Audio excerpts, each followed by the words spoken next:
And good evening, everybody. Welcome inside the newly designed 5th Street Gym at Indiana Area High School. As tonight we have doubleheader action for the Indiana High Little Indians and the Kiski Area Cavaliers. Welcome inside our S&T Bank broadcast booth, where S&T Bank is relationship banking one customer at a time. Jake Slobotnik joining you, as well as our Renda Digital TV crew. For those from the live stream production, Garrett Clark back in our WDAD studios, commanding things on the radio side. We welcome you in for an exciting night of high school basketball as the Indiana High Little Indians look to continue their early season success. They're 4-3. No games yet in the WPIAL Class 4A Section 1. They are on a 2-game winning streak, though. Their most recent win came against Punxsutawney 51-47 last Wednesday. And Indiana trailed in that game at the half by 1 point. But they limited the Chucks to just 13 points in the second half while going on an offensive tear. And that allowed them to overcome that one and get their 4th win of the year. Individual performances in that game: Stanford Webb, 17 points. Jaden Petrovic, 10 points in the game. Evan Brocious had 9. And Trevor Todd and Gavin Homer each had 6 points apiece. Gavin Homer has been a story for the Indians all season long. Really not touching a basketball until this year. He's been focusing on his baseball career as if his last name wasn't a dead giveaway to that. And you'll hear more from head coach Greg Lazanik as we get things rolling here on our pregame show. He'll talk a little bit more about Gavin's rise throughout the rankings here at Indiana High and just a little bit more as that. Meanwhile, the Kiski Area Cavaliers come in 3-6. No games played in the WPIAL Class 5A Section 3. Last game, they fell to the Mars Fighting Planets 80-63. Don't have any individual performances from that one, but anytime you can hold Mars to just 17 points in terms of point differential, you know you've had yourself a good night. The Kiski Cavaliers have beaten Gable Catholic twice, actually, once on December 2nd and December 10th, and then they also beat Bell Vernon on December 10th as well. The Kiski Cavaliers are 0-3 on the road. I have it in my notes as 0-3 at home. That's not correct. Point differential so far, the Cavaliers minus 101, whereas Indiana has plus 44. So that's something we need to keep an eye for. Indiana already matching their win total from last year and exceeding it. Last year they finished 3-19 overall, winless in the WPIAL Class 5A Section 4. But they got 4 wins so far. Kiski Area, 15-8 last season, 6-6 in Class 5A Section 3. And they look to get back into the possible playoff hunt for the WPIAL. Last time these two met, you have to go all the way back pre-COVID times. January 28th of 2020, last time these two teams faced off. And Kiski won that matchup 57-52. So it's been a while. Indiana has a chip on their shoulder, and the Little Indians look for retribution against the Kiski Area Cavaliers. We're continuing with our pregame coverage before tip-off for tonight on WDAD 100.3 FM at AM 1450 and Renda Digital TV. Coming up next, after a brief word, I had a conversation beforehand with head coach Greg Lazanik of the Indiana High Little Indians. We'll hear from him, and we'll also have more from tonight's matchup. We are getting the table set for tonight's game here on WDAD and Renda Digital TV. A conversation with Greg Lazanik coming up. Sets S&T apart from other financial institutions is that they are visionary. Now, we understand that it is partially about the numbers, but they know it's not just about the numbers. It's about the management team, it's about the strategic and business plan, it's about how the team is going to execute on that. In short, S&T gets it. Quite honestly, we couldn't have done it without S&T.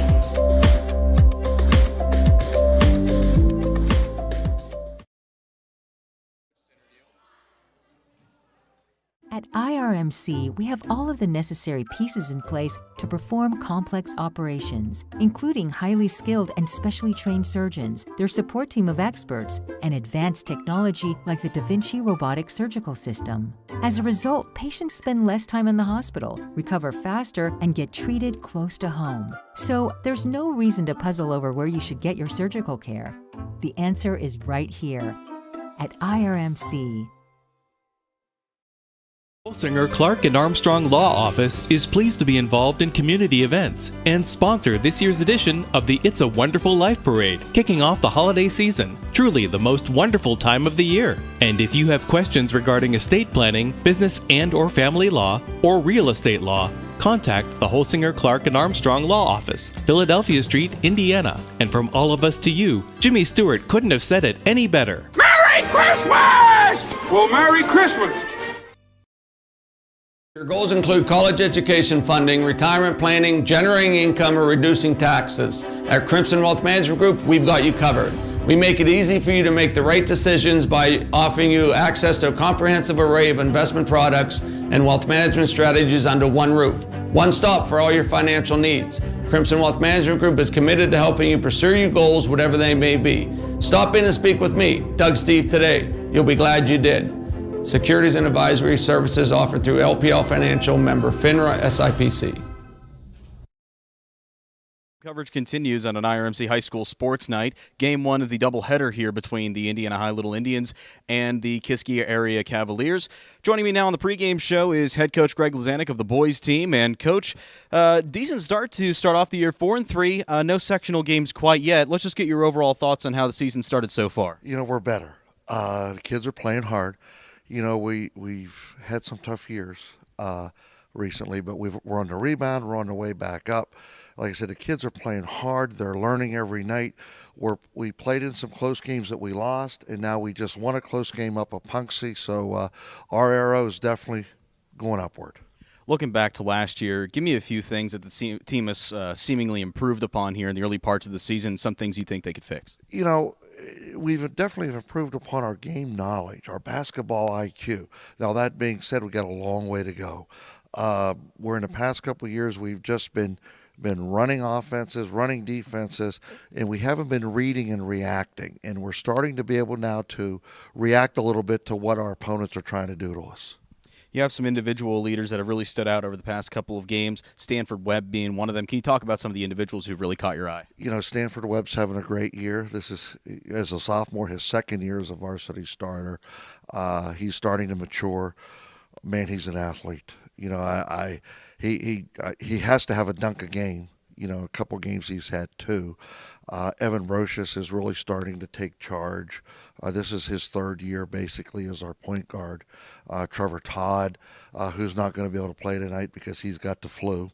You know, we're a little short-handed tonight because of illness, with Trevor being out, and we have three other guys, Petrovic, and Brocious, and then Collinger off the bench who've been sick, but they're going to try to give it a go tonight. You know, Trevor's had a good year shooting. And, of course, the big addition is our senior, Gavin Homer, decided to come out for basketball this year. He's been concentrating on baseball the last couple of years, and he's got the future figured out with baseball. You know, he has committed to go down to Lander University in South Carolina for baseball. So he's just out having fun playing basketball, and what an athlete he is. You'll enjoy watching him this evening. And I can't wait to watch them. Well, Coach, you go up against Kiski Area tonight. It's been a while since you guys played them. According to my records, January 28th of 2020. That's pre-COVID era, so it's been a while since you guys have faced the Cavaliers. How can you size them up here tonight? Well, you know what? They're very athletic. They're going to come in here with a very strong basketball team. They're tall. They're athletic. Some of the guys are thick. The other guys are lanky, long arms. They just have a nice team. They're going to press us. They're going to play some half-court man-to-man on us, and first and foremost, we need to be able to handle their pressure tonight. Coach, best of luck tonight. We'll talk to you after the game. Thank you. That's head coach Greg Lazanik of the Indiana High boys basketball team. We'll take a timeout. More of our pregame coverage coming up between Indiana and Kiski Area here on Renda Digital TV and WDAD.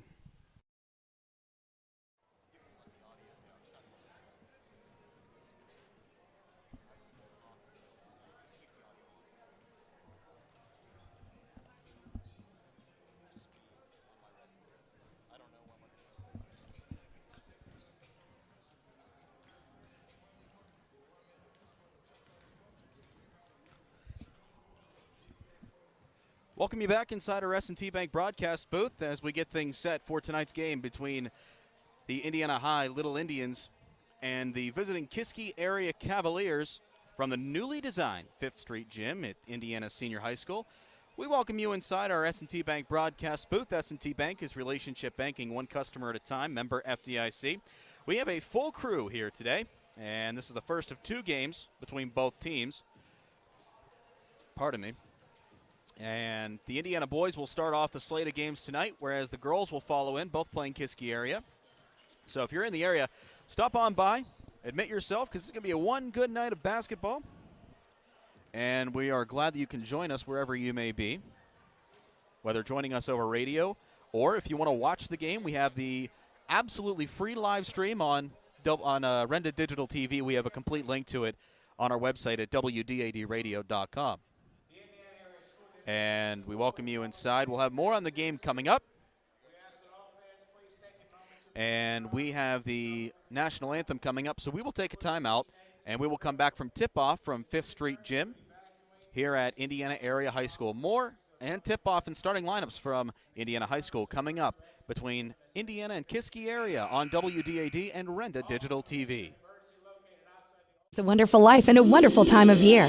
Andy, Becky, and the staff at Bowser Minnick Funeral Home in Indiana are proud to be a sponsor of the It's a Wonderful Life Parade video broadcast this evening. This holiday season, they hope your plan involves spending time with your loved ones and your family. When it comes time for some advanced planning for your family's unknown situations, you know you can trust and reach out to Bowser Minnick in Indiana and at BowserMinnick.com. Bowser Minnick Funeral Home, celebrating each life as uniquely as it was lived.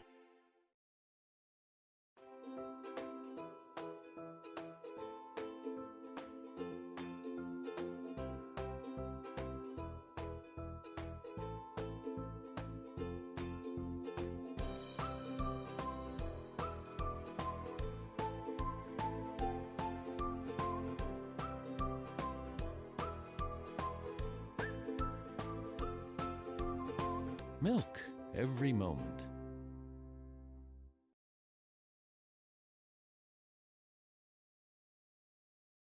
At IRMC, we have all of the necessary pieces in place to perform complex operations, including highly skilled and specially trained surgeons, their support team of experts, and advanced technology like the Da Vinci robotic surgical system.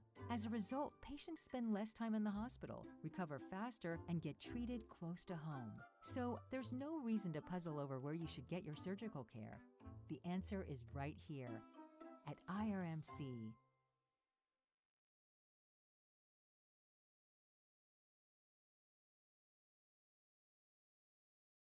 Are you thinking of getting vaccinated? Talk to your doctor or pharmacist about the COVID-19 vaccine. The Health Initiative for Rural Pennsylvania would like to remind you that COVID-19 vaccines are available for children as young as 6 months. Talk to your doctor, your child's pediatrician, or your pharmacist if you have questions. You can also learn more by visiting vaccines.gov. That's vaccines.gov. Message made possible by the Health Initiative for Rural Pennsylvania. Join us after their commercial break, and we welcome you back inside our S&T Bank broadcast booth. Starting lineups and tip-off from the 5th Street Gym. Let's start things off with the visiting Kiski area Cavaliers. They send out the starting lineup tonight of Isaiah Gonzalez, number 1, a junior. Following him is number 2, a senior guard, LeBrin Smith. Not LeBron James, LeBrin Smith. Following him is a senior guard, number 4, Dom Danino. And the Flem brothers of Jason and Connor follow suit. Jason wears number 25. Connor Flem wears number 35. And Jason is a junior. Connor is a senior.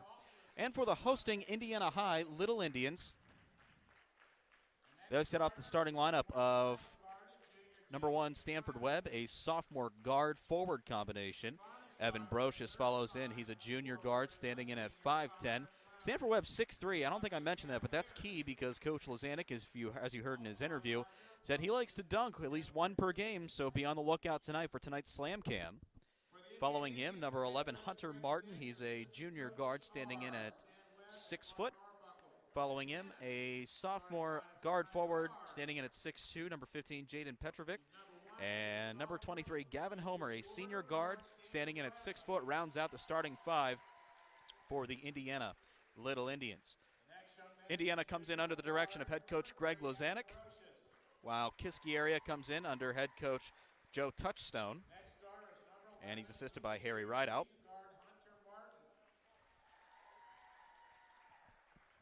The next starter is a sophomore. He plays either forward or guard, number 15, Jade Petrovic. Final starter is an Indiana senior. He's number 23, a guard, Gavin Homer. Good luck to the Indiana Indians. The assigned officials for tonight's game are Chris Garetano, John Nepshaw, and Doug Steve. Just trying to get things under control here. Chris Scaratano, John Gotchstone, and Doug Steve are your officials tonight. Doug Steve, the head official. Doug, our sideline reporter for Indiana High football, putting on exchanging his sideline reporter cap for his basketball referee shirt. Gets things set for tonight. And we are almost ready for tonight's game. The first of two for tonight, as the Indiana girls coming up after this game. JV teams are actually playing over in the old 5th Street gym right now. So we'll have 2 games going at the same time, 4 games total tonight at Indiana High.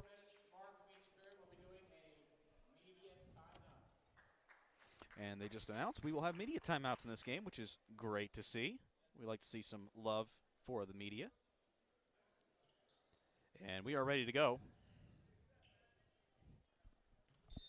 Stanford Webb goes up against LeBryn Smith. Opening tip goes up, and it's a loose ball corralled by number 25, Jason Flem. Back up top, LeBryn Smith will collect the offense once again. Isaiah Gonzalez now with it. Matched up with Hunter Martin, driving the left lane up and in. Kiski area takes an early 2-0 lead. Resulting to a full court press. Indiana now on the offensive attack, trying to break this full court press. Losing it is Martin in transition. Gonzalez picks it up, and another left-handed layup is up and in. 4-0 as Isaiah Gonzalez scores the first 2 buckets for Kiski area. As Indiana inbounds the ball, a foul immediately called on number 2, LeBryn Smith. First personal foul of the game. 7:24 to go here in the first period. 4-0. Kiski area leading Indiana. Still resorting to the full court press. Martin inbounds it to number 23, Gavin Homer. Finds a little bit of a threat up top to Javen Petrovic, who goes down court. Offensive foul called, and Petrovic charged for the foul.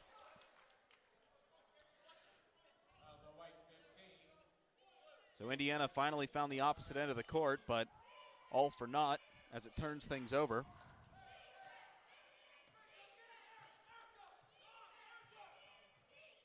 Gonzalez bringing it across the timeline, finds LeBryn Smith up top over along the right side to Jason Flem, back up top to Smith, this time taking it to the left side, looking to the corner, no good. Swing pass down low. Had Dom Danino for a split second. Pass broken up underneath. Indiana back on the offensive attack.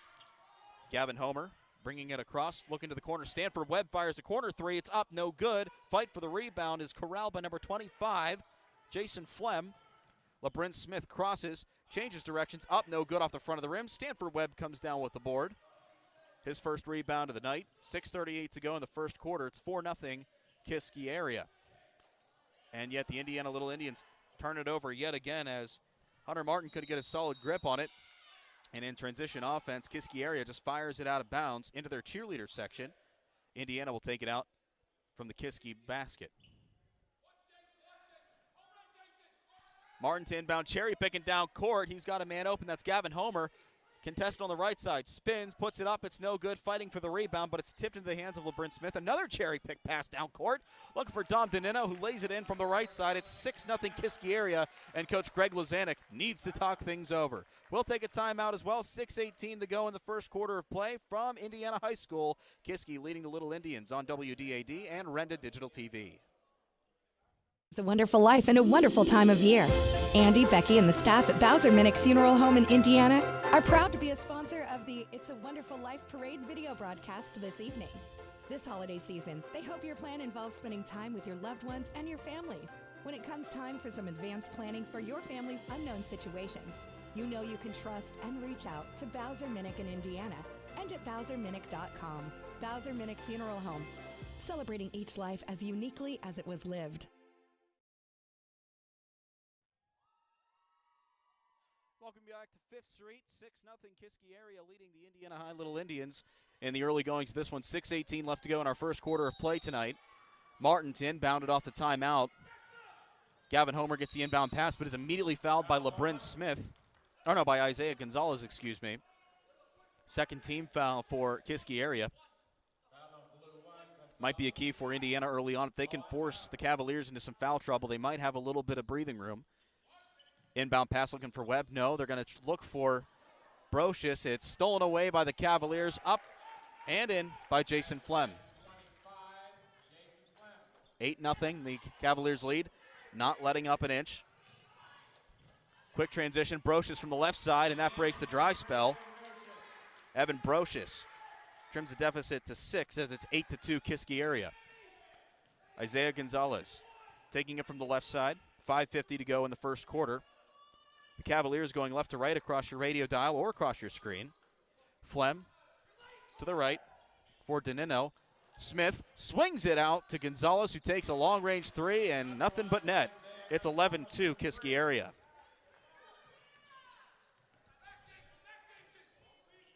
Indiana looking to make some offense work. Gavin Homer trying to take a contested layup on the right side, and he gets it to dribble in. Gavin Homer brings it to an 11-4 deficit.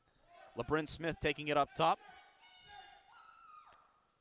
They'll regroup. Danino scanning the vicinity, fires to Jason Flem on the right, who gives it right back to his point guard. To Gonzalez on the left side. Left side elbow for Smith. Back out to Danino for 3. It falls just short of the rim. It's rebounded by Connor Flem. Back out to Danino. Redemption 3 off the front of the basket and into the hands of number 11, Hunter Martin. Stanford Webb on the transition goes up, looking for a foul. Nothing doing.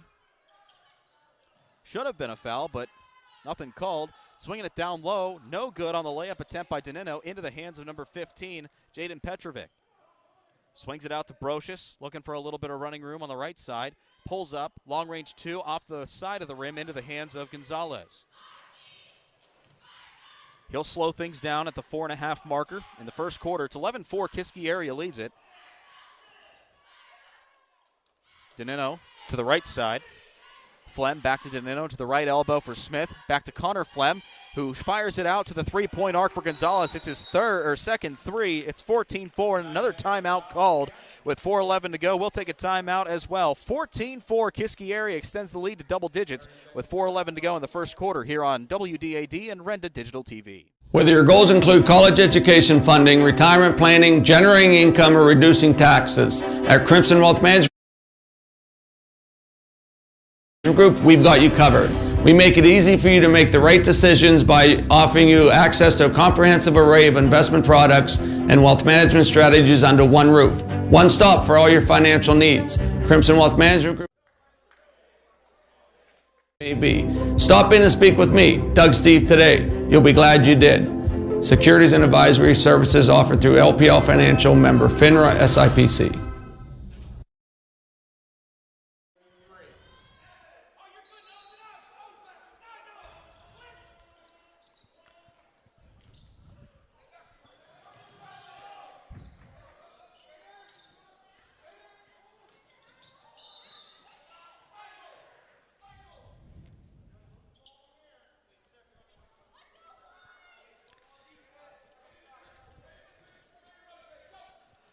Indiana with the ball. 4:01 left to go. They played a couple seconds, had a couple technical difficulties on our end. Evan Brocious, who is absolutely tackled on his end, draws the foul. We'll see who the foul is on. It's 14-4 Kiski area. It's on number 4, Ben Danino. And now we have a media timeout. So we will take another timeout as well with 3:56 remaining in the first quarter. It's Kiski area 14, Indiana 4. Back in a moment on WDAD and Renda Digital TV. So it's time for the Indiana dance team. Whether your goals include college education funding, retirement planning, generating income, or reducing taxes, at Crimson Wealth Management Group, we've got you covered. We make it easy for you to make the right decisions by offering you access to a comprehensive array of investment products and wealth management strategies under one roof. One stop for all your financial needs. Crimson Wealth Management Group is committed to helping you pursue your goals, whatever they may be. Stop in and speak with me, Doug Steve, today. You'll be glad you did. Securities and advisory services offered through LPL Financial, member FINRA SIPC. Sets S&T apart from other financial institutions is that they are visionary. Now, we understand that it is partially about the numbers, but they know it's not just about the numbers. It's about the management team, it's about the strategic and business plan, it's about how the team is going to execute on that. In short, S&T gets it. Quite honestly, we couldn't have done it without S&T.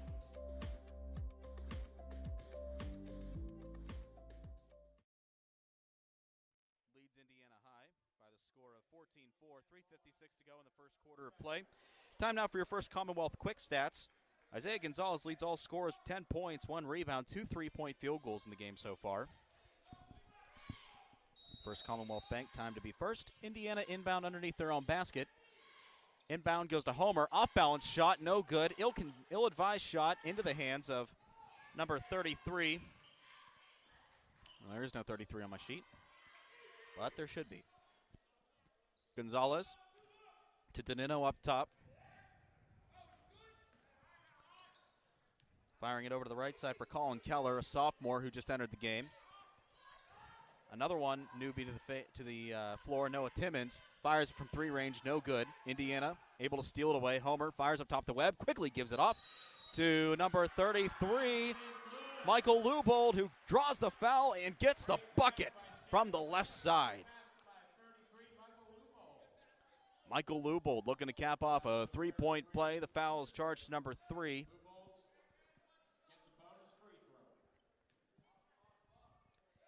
Now the roster that we have is completely inaccurate. So Lubold fires up the third 3-point attempt. It's no good. It's a scramble for the ball. Lubold racing for it. He's able to get it. Homer has it in the left-hand corner, fires it. Martin takes it from 3-point range. No good. 14-6 the score remains. A fight for the ball, and Kiski area comes up with it. Timmons to Gonzalez from the left lane, up and in. 16-6.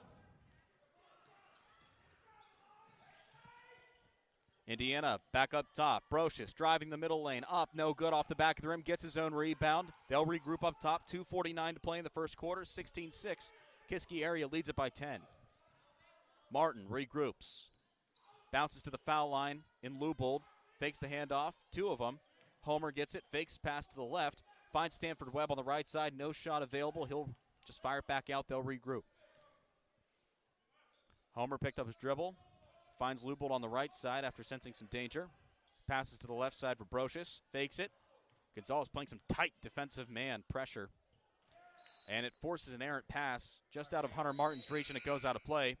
And a substitution as Jason Flem returns to the floor in for Isaiah Gonzalez. Gonzalez getting his first breather of the night. 2:17 to go in the first quarter. Kiski with a commanding lead. And a walk called.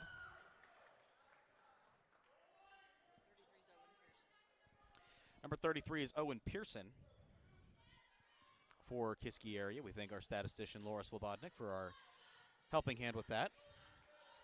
Coming across the tie line is Evan Brocious. Opts to go from right, passes to the left side for Homer. Drives before passing to the corner for 3 for Stanford Webb. Doesn't catch the rim, and into the hands of opposing players. Jump ball called. Indiana keeps it on their own end. And checking in is number 10, Jake Musselman. And we'll see a pair of little Indians come off as Hunter Martin and Evan Brocious get a breather. In is Mark Collinger. And number 22, Tristan Reidinger. Homer lost his dribble, had to pick it up. Collinger to the right side. Back to Homer. Back up top, Collinger. Back to Homer. Trying to find an opening at the 143 mark. Dishes it out, Collinger. Bounce passes, tipped. Stanford Webb able to make the catch to Lubold. Stanford Webb able to get the loose ball as Homer dishes it inside for Lubold from the left side. Up, no good. Trying to get the rebound, but coming down with it is number 33, Owen Pearson. In quick transition, Kiski area goes back to work. They hold a 10-point lead, 1:18 to go in the first. Up top, Jason Flem. Over to the left side, Flem back up top. Quickly dishing it out to the left.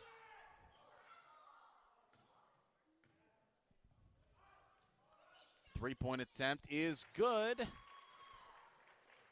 a 3 by Noah Timmons. Owen Timmons, number 33. And it's now a 19-6 lead.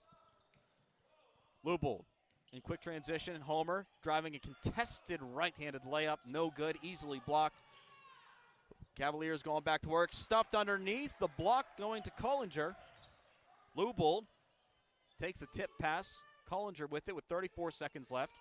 Little Indians trailing by 13 and a double dribble call.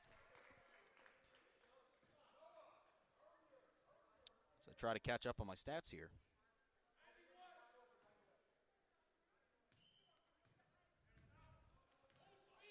Bringing it up the tie line.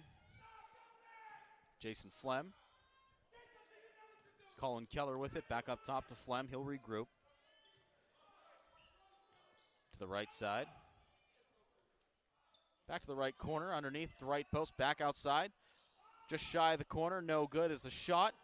Fight for the ball between two teammates. One hits the deck. The other one comes down with the ball. That's number 33, Owen Pearson. To the right-hand side for a three-point attempt. No good by Noah Timmons. And that brings us to the end of a very eventful first quarter. We've played one from Indiana Area High School, and it's Kiski area with a 19-6 lead over the Little Indians on WDAD and Renda Digital TV.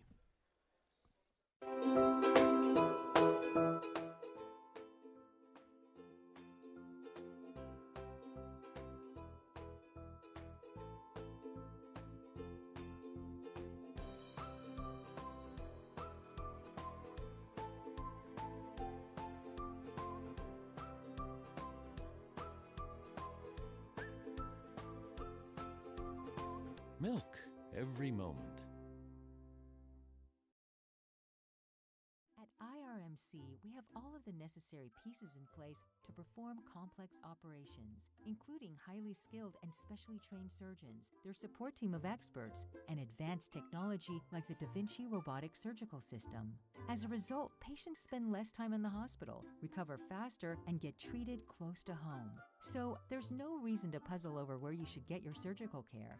The answer is right here at IRMC.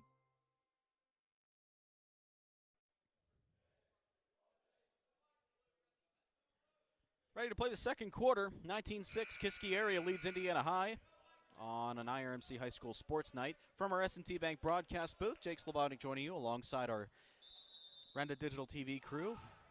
Garrett Clark back in our WDAD studios, commanding the radio side. Indiana caught off guard. They had to get the ball in quickly, and they did. Gavin Homer able to get it for the Little Indians. Taking it on the right side, contested layup, but draws the foul. This one's either on Jason Flem or number 20, Noah Timmons. Yeah, it's on Timmons. So Homer will go to the line to start the second quarter. 19-6, the Cavaliers lead if you're just tuning in. Homer, the first of two up. Misses it.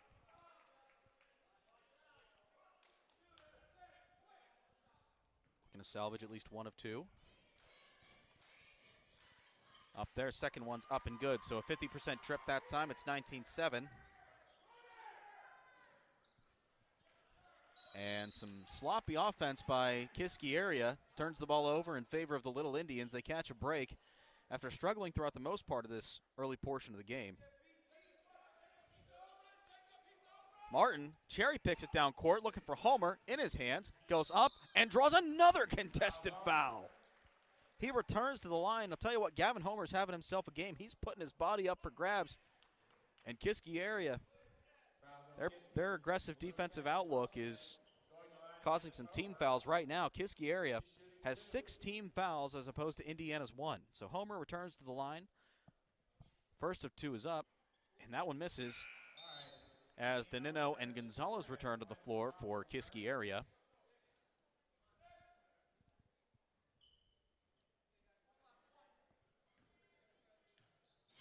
Homer puts the second up and another 50% trip.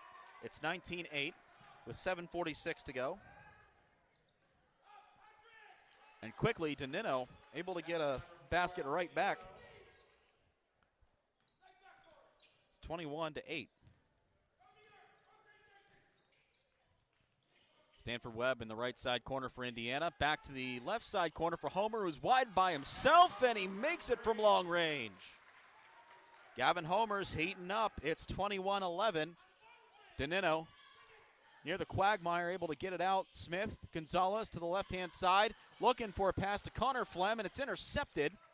Evan Brocious crossing half court, facing two defenders, able to somewhat dribble out of danger, able to find an opening. Martin from three-point land, no good on the left side. A little, just overshot it a little too much. Here comes LeBron Smith looking for Gonzalez in the middle, but Brocious able to get a hand on it, turns the ball over. 2-on-1 advantage for Indiana. Homer goes up looking for the foul, doesn't come or get it. Coming down with it is Jason Flem. He'll slow things down for the Cavaliers with 6:42 to go in the second. 21-11. The Cavaliers lead the Indiana High Little Indians.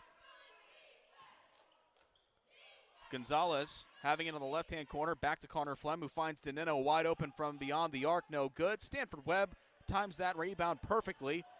They go back to work on offense, but Webb loses the ball in transition. Flem looking for Danino. That one's intercepted by Martin. Looking down court. That one's intercepted. Smith, a no-look pass to Danino on the left side underneath the basket. He puts it up and in. It's 23-11 Kiski. Indiana now trying to work quickly on offense. Brocious goes up, double-teamed underneath the basket. Can't get it to fall in. Connor Flem comes down with the rebound. LeBron Smith brings it up, but quickly fires it to Isaiah Gonzalez. Danino, the handoff unsuccessful, but they're able to corral it quickly. Danino beyond the arc to Jason Flem looking for Connor underneath. Finds LeBron Smith, who's able to lay it up from the left side. 25-11, Kiski area extends the lead to 14. Gavin Homer on the left side for Indiana, trying to dish it out to Brocious, but that's picked off by Danino. 3-on-1 opportunity, looking for the no-look pass behind him to Jason Flem. It's no good.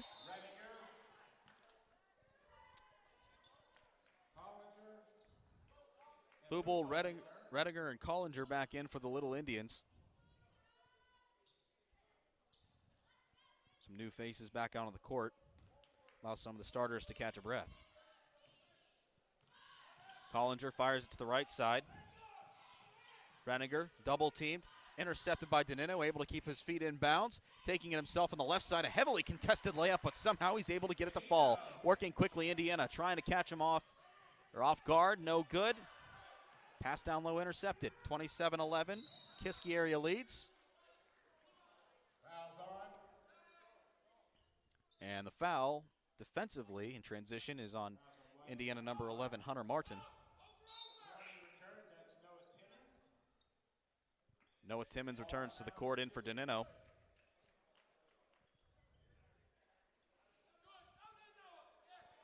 LeBron Smith will take it out from the baseline underneath the Indiana hoop.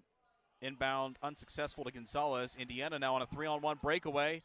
Redinger goes up, pulls up, no good. He gets his own rebound after a tip by Stanford Webb. Firing it out, it's intercepted by LeBron Smith. To Gonzalez. Goes up from the left side, draws the foul and the bucket. Set that one up perfectly. And the foul is on number 22, Tristan Redinger. Some new faces for Kiski area, number 33. Owen Pearson returning. Isaac Nygren in for the Indiana Little Indians. And so is Gavin Homer. He returns to the floor as Gonzalez looking to cap off a three-point play.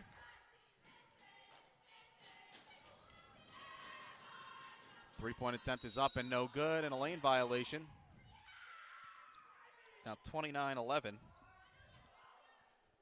in favor of the Kiski area Cavaliers. Redinger inbounds the ball to Nygren, who finds Homer quickly, almost pickpocketed. Now double teamed on the left side, just beyond the perimeter, fires it across court to number 4. Collinger goes up from the right side baseline, and it's in. 29-13, Kiski still with a commanding lead. They're able to steal it away as Kiski area tried transitioning, but it's easily picked up by Isaiah Gonzalez. Goes up from the left side again, goes up. Can't get the foul, but he does get the layup. It's 31-13. Homer this time on the right side, bringing the ball across the timeline. 4 minutes to play in the second quarter. Floater pass, not easily corralled, and then turned over.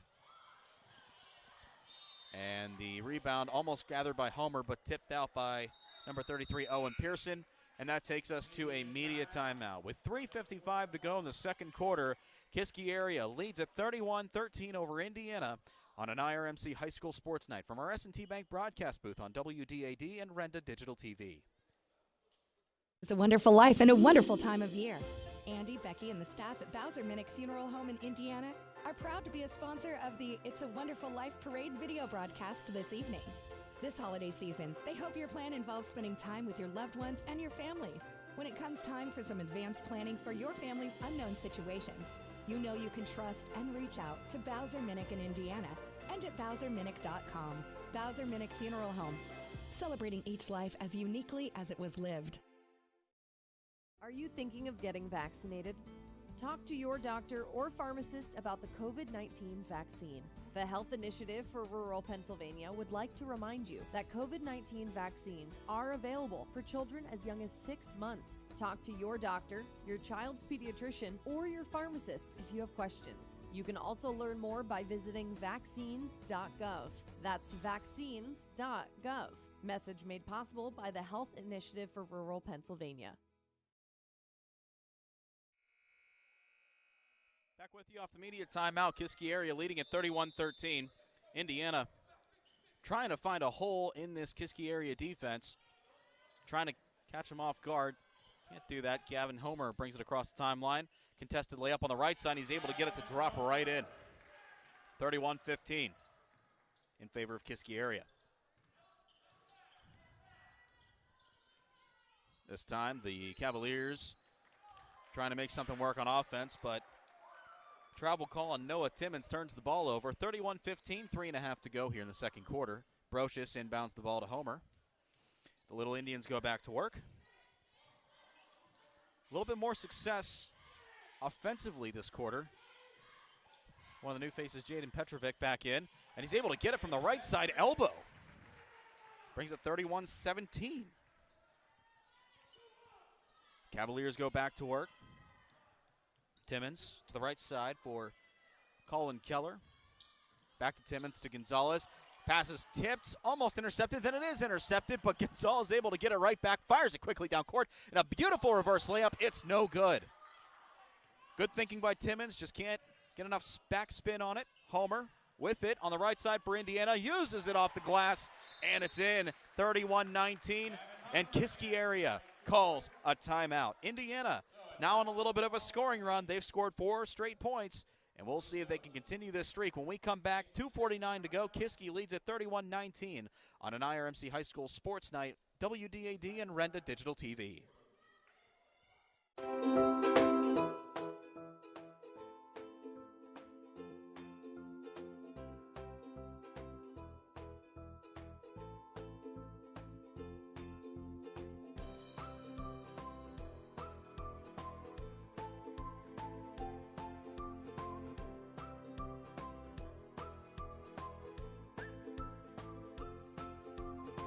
Milk every moment. Are you thinking about getting vaccinated? Talk to your doctor or pharmacist about the COVID-19 vaccine. The Health Initiative for Rural Pennsylvania would also like to remind you that COVID-19 vaccines are available for children as young as 6 months. Talk to your doctor, your child's pediatrician, or your pharmacist if you have questions. You can also learn more by visiting vaccines.gov. That's vaccines.gov. Message made possible by the Health Initiative for Rural Pennsylvania. Kiski area goes back to work off the timeout. Danino has it from head on beyond the three-point arc. It's no good. Hits off the front of the rim. Corralled by LeBrin Smith. Back to Danino with the left elbow. Cavaliers working it quickly. Looking down low. No good. They work it back out. Danino up top. As the Little Indians go back to work, Petrovic, Homer on the right side. Little Indians on a bit of a scoring run. Brocious on the right side. And 5-second violation, for Indiana, turns the ball over. And really, that was just a result of great defensive pressure by Kiski area. Now they go back to work, looking to break this scoring drought. LeBrin Smith has it at the left elbow, back out, three-point shot, no good, off the right side of the rim. Scramble for the ball. And trying to keep it in bounds. They somehow do. Connor Flem with it. Danino, back out. Down low. Connor Flem goes up, draws the foul. He'll go to the line to shoot 2.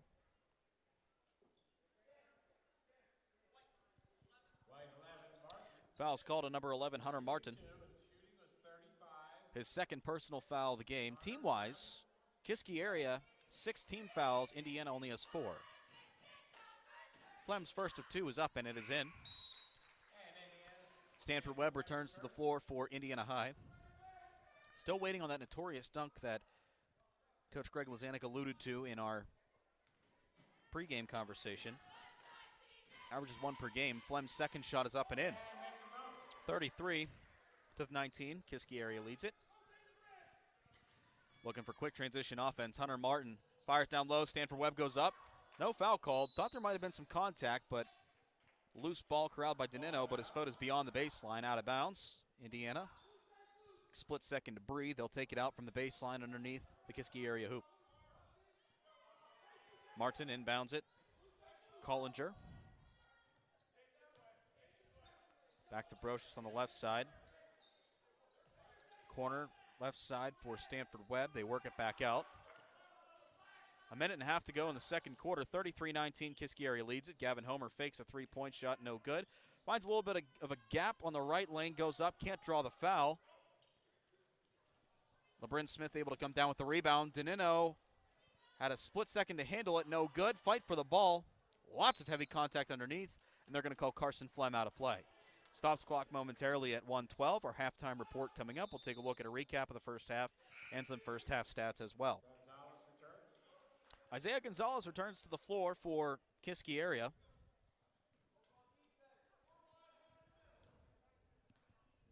As Indiana goes back to work, 1:09 to go.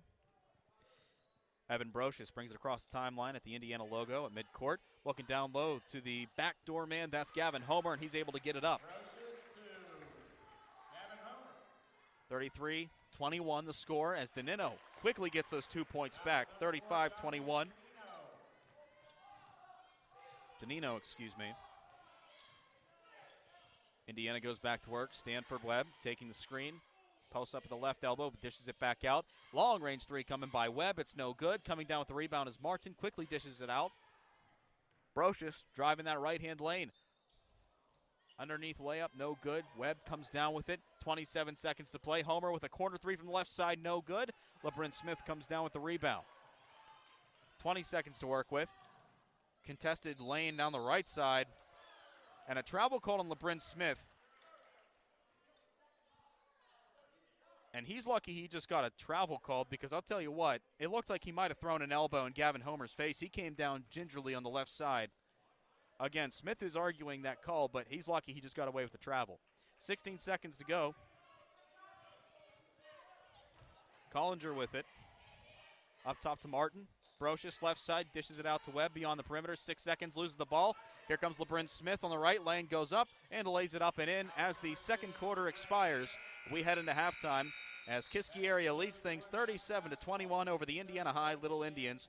And we will take a timeout, come back with our halftime report, a recap of the first half, and first half stats are on the way. At the halftime intermission, it's 37-21 Kiski area over Indiana. This is an IRMC High School Sports Night from our S&T Bank broadcast booth on WDAD and Renda Digital TV. It's a wonderful life and a wonderful time of year. Andy, Becky, and the staff at Bowser Minnick Funeral Home in Indiana are proud to be a sponsor of the It's a Wonderful Life Parade video broadcast this evening. This holiday season, they hope your plan involves spending time with your loved ones and your family. When it comes time for some advanced planning for your family's unknown situations, you know you can trust and reach out to Bowser Minnick in Indiana and at BowserMinnick.com. Bowser Minnick Funeral Home, celebrating each life as uniquely as it was lived. At IRMC, we have all of the necessary pieces in place to perform complex operations, including highly skilled and specially trained surgeons, their support team of experts, and advanced technology like the Da Vinci robotic surgical system. As a result, patients spend less time in the hospital, recover faster, and get treated close to home. So there's no reason to puzzle over where you should get your surgical care.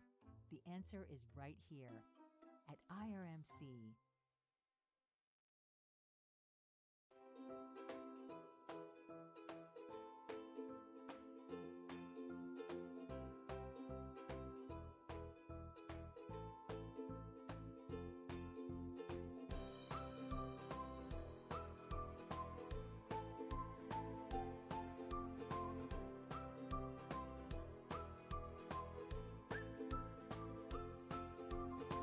Milk every moment.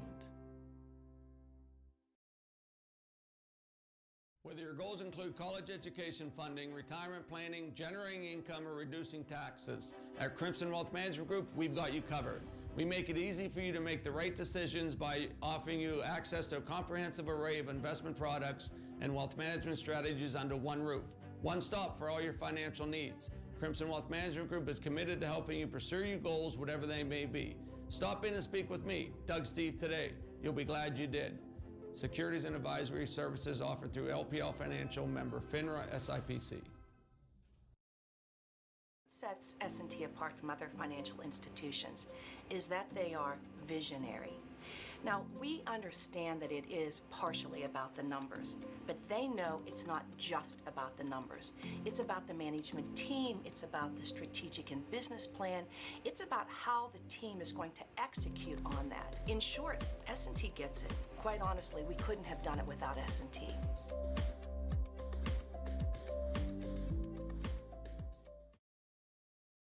Are you thinking about getting vaccinated? Talk to your doctor or pharmacist about the COVID-19 vaccine.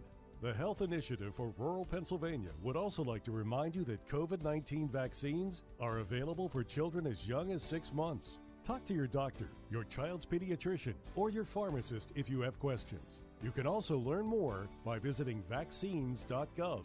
That's vaccines.gov. Message made possible by the Health Initiative for Rural Pennsylvania. And we join you at halftime from our S&T Bank broadcast booth. Indiana trails Kiski area 37-21 at the half. Let's recap the first half of action for you from Indiana High School. Kiski area opened up the game going on an 11-2 run and added 8 more points to finish the first quarter while limiting Indiana to just 6 that first frame. They led it 19-6, but Indiana able to spring for 15 points that second quarter that bring it a little bit closer. But Kiski area getting the job done, scoring 19 points in that first quarter, then 18 in the second quarter. Indiana did go on a little bit of a run in that second quarter to try and close the gap, as 2 baskets by Gavin Homer and, grab the number real quick, Jaden Petrovic. They brought it into 31-19, which made, or 33-21 was the score. Kiski did add 4 more points after that. It leaves us with a score 37-21 at the half. We'll take a timeout, come back with some first half stats from our S&T Bank broadcast booth at the half. Kiski area leads Indiana 37-21 on an IRMC High School Sports Night on WDAD and Renta Digital TV. Are you thinking of getting vaccinated? Talk to your doctor or pharmacist about the COVID-19 vaccine. The Health Initiative for Rural Pennsylvania would like to remind you that COVID-19 vaccines are available for children as young as 6 months. Talk to your doctor, your child's pediatrician, or your pharmacist if you have questions. You can also learn more by visiting vaccines.gov. That's vaccines.gov. Message made possible by the Health Initiative for Rural Pennsylvania. It's a wonderful life and a wonderful time of year. Andy, Becky, and the staff at Bowser Minnick Funeral Home in Indiana are proud to be a sponsor of the It's a Wonderful Life Parade video broadcast this evening. This holiday season, they hope your plan involves spending time with your loved ones and your family. When it comes time for some advanced planning for your family's unknown situations, you know you can trust and reach out to Bowser Minnick in Indiana and at BowserMinnick.com. Bowser Minnick Funeral Home, celebrating each life as uniquely as it was lived. At IRMC, we have all of the necessary pieces in place to perform complex operations, including highly skilled and specially trained surgeons, their support team of experts, and advanced technology like the Da Vinci robotic surgical system. As a result, patients spend less time in the hospital, recover faster, and get treated close to home. So there's no reason to puzzle over where you should get your surgical care. The answer is right here at IRMC.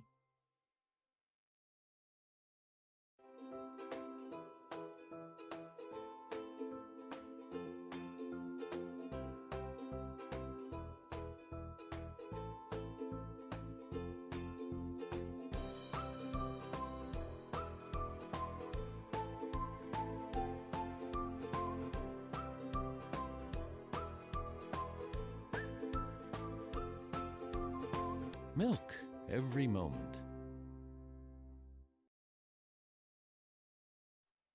Welcome you back inside our S&T Bank broadcast booth at the half. Kiski area leads Indiana 37-21 in the first of two games. Remember, the girls coming up at 7:30, if not before that.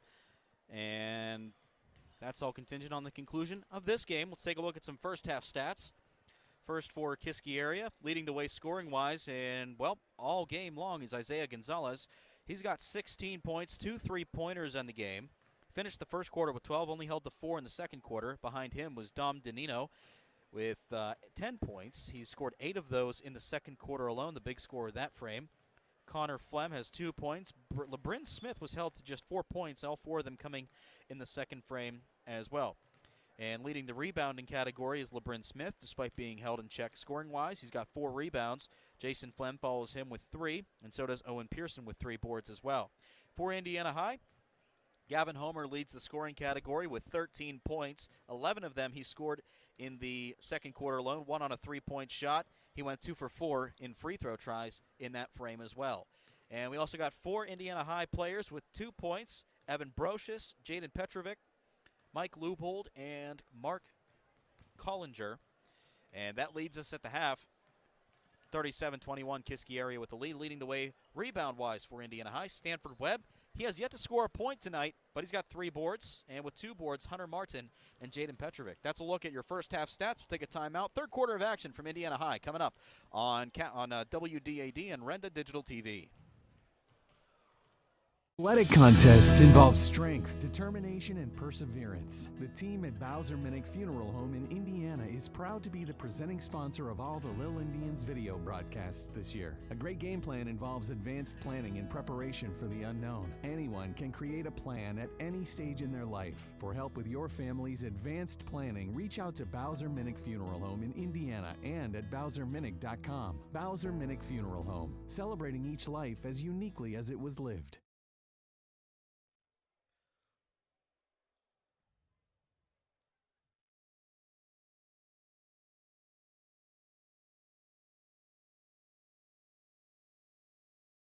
Sets S&T apart from other financial institutions is that they are visionary.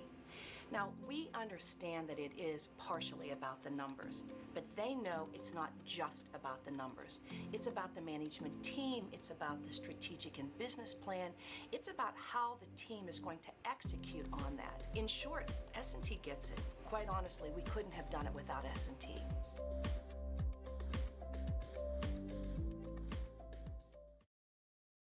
Also being presented on Renda Digital TV tonight, presented by the Bowser Minnick Funeral Home in Indiana. Third set of 8 minutes is up on the board, and we're ready to get underway. Indiana, not the greatest first half in the world, and they look to turn the tide here. I will say, only a 16-point deficit at the halftime break. Not terrible, considering they did trail 19-6 after the first quarter, so they have brought it back and made it interesting. Let's see how they respond. Let's see how Kiski area does in the second half as well, if they can continue that aggressive man defense that they've permitted in the first half. Danino gets the inbound pass to start things off. LeBrin Smith on the right elbow. Pass it out to Isaiah Gonzalez, the leading scorer, who takes a 3-shot. It's no good. Connor Flem comes down with a rebound. His putback is no good. Comes down with Hunter Martin. He'll find Evan Brocious. They'll kick it out. Crossing the timeline on the right side. Brocious this time going to the left, matched up with LeBrin Smith. Fires it at the top of the key. Gavin Homer, step back, thought about taking a 3, but LeBrin Smith able to adjust. Brocious driving the right side on the baseline, up, no good. Teardropper's no good. No over the back call, surprisingly. Coming down with it is Petrovic, and Indiana just got one. 37-23. And they're able to steal it away, Evan Brocious, as Kiski area tried transitioning. Homer on the right side, up, no good, off the front of the rim. Not enough power on it. Connor Flem able to come down with it. Isaiah Gonzalez driving the left side baseline, goes up. That one can't go in. And Indiana ball. Connor Flem aggressively trying to get the ball, but it's going to be off his fingertips. Evan Brocious will get it out. A couple substitutions are made for Kiski area. Gavin Homer brings it across the timeline, matching up with Gonzalez, fires it to the right side corner for Martin, drives it inward, can't find it. Errant pass goes to Timmons, who finds Danino on the left side, breakaway in. 39-23.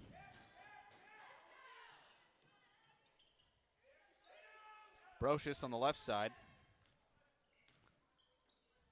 Webb finds Martin up top, who finds it to the right side corner for number 23, Gavin Homer. Up top, Stanford Webb. Swings it out to Brocious on the left side on the wing. Martin, double teamed in the corner, just lobs it up, and Gonzalez able to receive it perfectly in his breadbasket. Brings it across the timeline. Wide open corner three shot by Danino. It's up, and it's in. 42-23 the score. As Gavin Homer takes it this time from the left side for Indiana High. Quickly making work on offense, it's 42-25. Trading blows back and forth. Timmons able to find one. 44-25 now. Homer slows things down for the time being. Trying that right lane, nothing there. Hunter Martin on the right side. Looking for Petrovic. Goes up, blocked, but draws the foul. Clock stop 5:33 for the time being. 44-25, Kiski area leads Indiana. Petrovic to the line to shoot two. Petrovic, excuse me. I've been saying it wrong all day. Petrovic's first of two is up, off the front of the rim and in. Or no, misses.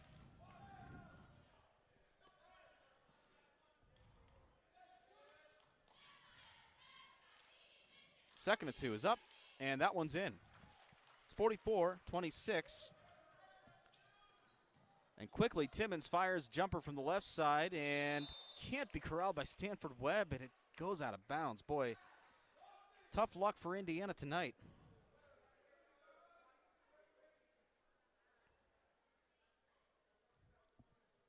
Kiski area gets it right back off the turnover. Inbound pass goes to Gonzalez, quickly finds Timmons from the three arc on the left side. No good, off the front of the rim, into the hands of Gavin Homer. Brings it across the timeline. Goes for the layup, up, gets his rebound and puts it back in. 44-28. And then a carry called on Gonzalez.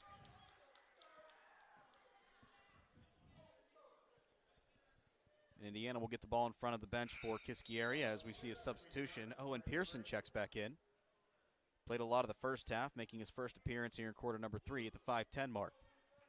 44-28 the score in favor of Kiski area. Doug Steve telling Flem, it's okay, go to your seat, we'll wait. Brocious inbounds the ball to Homer. Pass going inward, but tipped and corralled by Timmons. Crosses half court, fires it to the right side corner. Danino's open again for three. That one's up, it's no good. And a fight for the ball between teammates results in the ball getting punched out of bounds. Indiana catches a break. Gonzalez stays up to play defense on Homer. Brocious inbounds the ball to Homer. Quick give back to Brocious to the left side for Martin. Corner for Webb, who dishes it back out.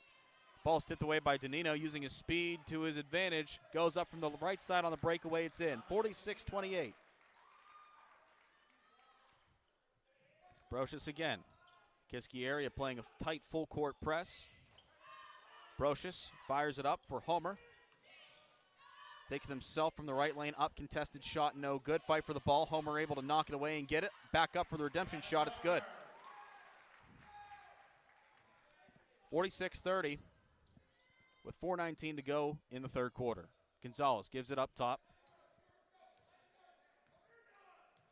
Jason Flem slows things down for the time being, allows his offense to set up. Timmons back to Flem on the left side, dishes it underneath to Gonzalez. Matched up with his counterpart, Stanford Webb, no good. Put back by Pearson, no good. Fight for the ball. Gonzalez able to get it. He puts it up while falling. He gets the ball to fall through the bucket and draws the foul. Temporary 48-30 lead. This could be a 19-point lead with the completion of this bucket. And we have a media timeout with 3:58 to go in the third quarter. It's 48-30. Kiski area leads. Gonzalez to shoot a three-point attempt when we come back on WDAD and Renda Digital TV.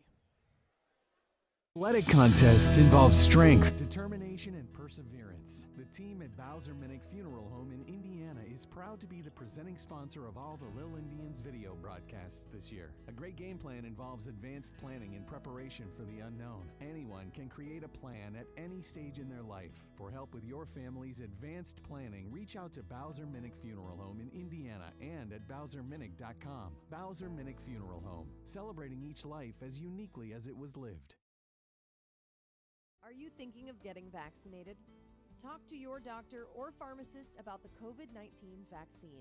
The Health Initiative for Rural Pennsylvania would like to remind you that COVID-19 vaccines are available for children as young as 6 months. Talk to your doctor, your child's pediatrician, or your pharmacist if you have questions. You can also learn more by visiting vaccines.gov.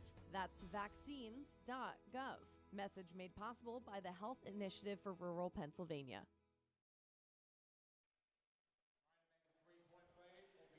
Back here at Indiana High School, off the timeout, Isaiah Gonzalez to the charity stripe. Made a bucket before the break, and now he's trying to cap off a three-point play. Temporary 48-30 lead, Kiski with it. Puts up the foul shot, and it's in. Extends the lead to 19, 3:57 to go in the third quarter. Gavin Homer with it. Crossing over, finds Collinger on the left side. Looking inside, tipped and stolen away by his counterpart, Danino. That one's tipped by Collinger and corralled by Pearson, who runs into some contact and draws the foul. The second team foul for Indiana this half. Foul's on Mark Collinger. That's his first personal of the night. Danino to inbound. Looking up top, he's got him. To Keller, back up top to Isaiah Gonzalez, and Danino will allow the offense to take shape. 3:35 and counting in the third quarter. Gonzalez, a little give and go to Danino, finds the left side for Timmons, launches it from three range, and it's in. 52-30. Kiski area extends the lead. Gavin Homer with it. Looking inside to Leubold, no good, stolen away by Pearson on the breakaway. Danino doesn't take a dribble, and he takes the necessary 2 steps and lays it in from the left side. And Coach Greg Luzanik will take a timeout. We'll keep it right here as we take a look at a little bit of the recap of the third quarter and a little bit of your first Commonwealth quick stats after I make this slight adjustment. Dom Danino now 6 points in the third quarter. Well, 6 points alone on just field goals, 1 3-pointer, so technically 9 points this quarter.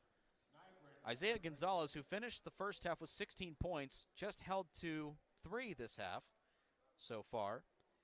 And Noah Timmons, 5 points alone this quarter, brings it up to 8 total points this game for Timmons. Rebound-wise, Bryn Smith still leads the way for Kiski area, but helping him out, Connor Flem and Owen Pearson each have 4 rebounds for Indiana High, leading the way. Still Gavin Homer, finished the first half with 13 points, and he now has 19 here in the second half. He also leads in boards with 4. So he's Indiana's player of the game. That's your first Commonwealth quick stats, first Commonwealth Bank, time to be first. 3:08 to go in the third quarter off the timeout. It's 54-30. Kiski area leads Indiana.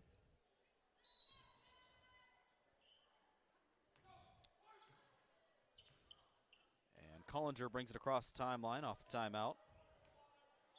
Matched up with LeBrin Smith, fires it to Rettinger, back in the middle to Leubold. Collinger with it. Fires it over to Tristan Rettinger. Looking down low, nobody home. Dishes it to the corner. Rettinger keeps himself inbounds, takes a corner 3, up, no good, off the back of the rim. Loose ball, Rettinger able to get the tip ball. Redemption shot up and good. Rettinger able to break the drought. It's 54-32. Indiana playing some tight man, full court pressure. And an errant pass down court. Pearson looking for Timmons, but just out in front of him a little too much. Indiana gets the ball back. They trail by 22 with 2:27 to go in the third quarter. Rettinger to the corner. Martin. Ball's tipped by Gonzalez. Looking inward at the right elbow for Leubold, who looks underneath. And the shot by Isaac Nygren is up and in. 54-34. It's a 20-point lead for Kiski area. LeBrin Smith passes into Timmons. Quickly fires it off the ankle of Tristan Redinger, who was in the vicinity. They'll regroup. This time from the right side on the baseline. LeBrin Smith will inbound it. Timeout called. We'll keep it right here. Want to remind you that coming up after this game, we have the girls basketball teams for both Kiski area and Indiana High. The Indiana girls team. And you'll hear more from Coach Otto Peterson in between the games. We were able to catch up with him for a quick interview in between games. But taking a look at the girls team, they're 3-2, 1-0 in the WPIAL 5A Section 1. Kiski area 2-4, 0-1 in conference play. Girls looking to make it their fourth win of the season. Their most recent win came against Penn Hills on December 16th. They won that one by 16 points, 56-40. They're second behind Plum in the WPIAL 5A1. The Mustangs 5-1, 1-0. That's coming up after this. Speaking of, let's get back to this game. The boys for both teams. LeBrin Smith inbounds the pass to Pearson. Quickly gives it back to Smith. Fires it up court to Gonzalez. Mismatched on offense. Goes up, tries to draw the foul. Can't get it. Pearson comes down with it. Timmons looking down low for Gonzalez. It's tipped and out of play. The Cavaliers maintain possession. 1:52 to go in the third quarter of play.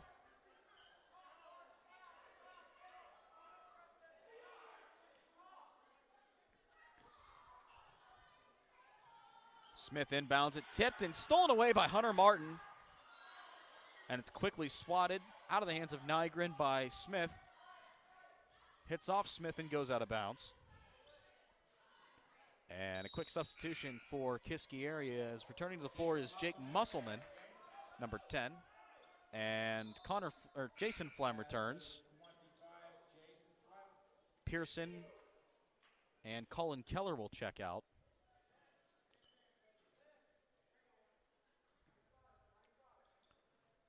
Redinger inbounds the ball. Collinger brings it across the timeline. Lubold shoots upward from below the basket to take the pass. Finds Nygren, looking for Lubold. Stolen away. Beautiful spin move by Gonzalez. Dishes it to Smith on the right-hand lane. No good. Coming down with it is Redinger. Brings it up across the court, and he's double-teamed almost immediately, but he dribbles out of danger rather easily. Nygren to the left-hand corner from Martin. Fires it across the court for Collinger. Off-balance shot. No good. Almost saved by Lubold. Fires it back in. Gonzalez has it. It's tipped away, but tipped out of bounds. The 1:16 mark. Still in quarter three. Got a whole nother set of 8 minutes to go. It's 54-34 with 1:16 to go in the third quarter. Kiski area leading Indiana. Smith taking the pass, firing it up court to Gonzalez. Looking to the center. Jason Flem. Beautiful finger roll, but not enough mustard on it. Falls into the hands of Hunter Martin. Collinger with it. Brings that up court. Indiana back on the offensive attack. Lubold with it underneath. Takes a couple steps out, fires it. I believe somebody got a hand on it. Loose ball, able to go off somebody's fingertips. Let's see who, and they're going to say it's off LeBrin Smith's hands.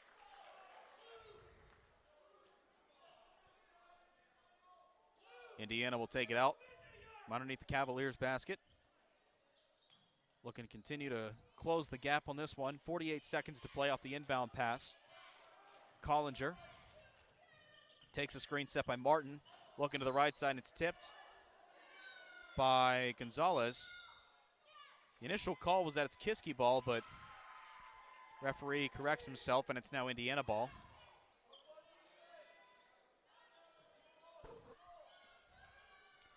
Bettinger to inbound it, and he just fires it into the stands. Souvenir for the kid for about 5 minutes, or 5 seconds. Has to give it back. Errant pass, and now turns it over. Cavaliers just had a couple seconds in between their next possession. So 41 seconds to go here in the third quarter. Inbound pass goes to Jason Flem. He brings it across half court. 34 seconds and counting in the third.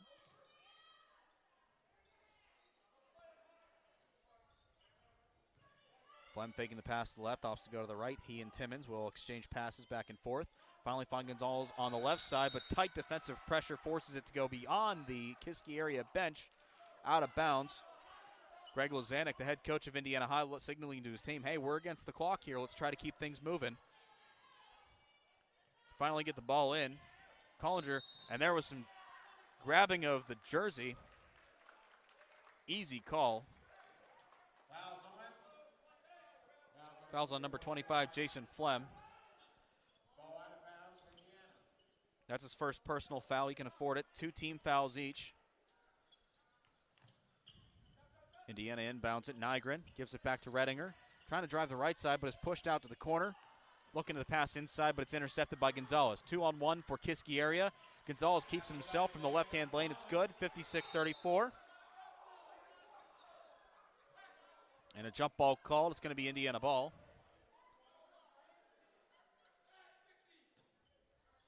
Jump ball called, and Indiana has their 4 seconds to play. Indiana has the ball. Nygren gets the ball inbounds to Redinger. Takes a long cross-court heave. It's no good, and that brings us to the end of the third quarter. The Cavaliers have one more quarter to solidify the win. Indiana, they have some work to do if they want to come out on top. It's 56-34 as we head into the fourth on an IRMC High School Sports Night from our S&T Bank broadcast booth on WDAD and Renda Digital TV. Sets S&T apart from other financial institutions is that they are visionary. Now, we understand that it is partially about the numbers, but they know it's not just about the numbers. It's about the management team, it's about the strategic and business plan, it's about how the team is going to execute on that. In short, S&T gets it. Quite honestly, we couldn't have done it without S&T.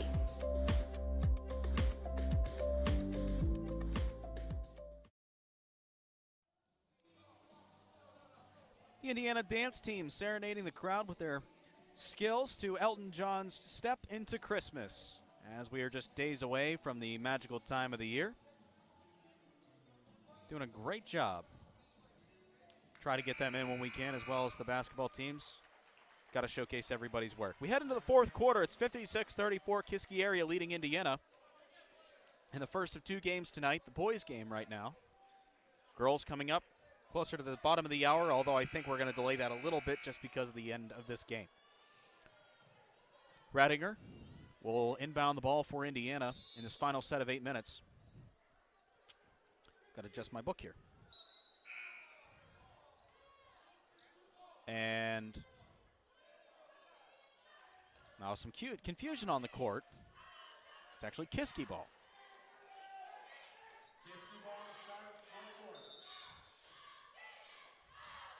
Ball's inbounded. Danino with it. Extended rest in the third period. Touchstone head coach of the Kiski area Cavaliers looking to keep him fresh for this quarter. Has it on the left side. Gonzalez back up top. Joe Touchstone, the coach for Kiski area. Danino fires a 3-point shot from the left side. It's up and in. 59-34 Kiski. Collinger brings it up top.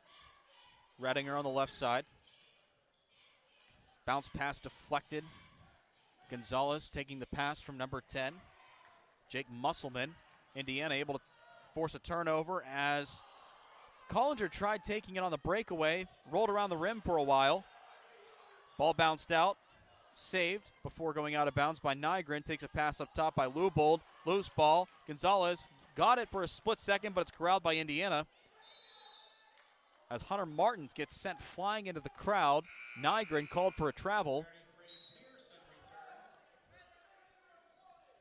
And Owen Pearson returns to the floor for the Cavaliers off the brief stoppage. Timmons to inbound. Danino gets the inbound pass, quickly flying up court. Pearson from the left side corner. Fires up top to Timmons, slows things down for a minute. 6:52 to go here in the final quarter.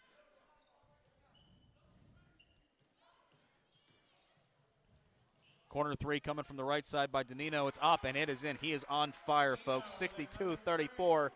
Danino welcomes the fourth quarter with back-to-back 3-point shots. Lewbold has it at the top of the key. Drives a contested left-hand lane, draws the foul, doesn't get the bucket, but he'll go to the line for 2 free opportunities.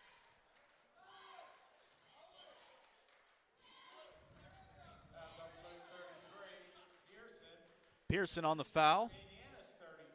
Lining up at the scorer's table is Gavin Homer, Evan Brocious, and Stanford Webb as Mike Lubold approaches the charity stripe. Fires the first of two up. Can't get it to fall in. Doinks off the rebound, or off the rim, that is. The trio of Indians re-enter the game.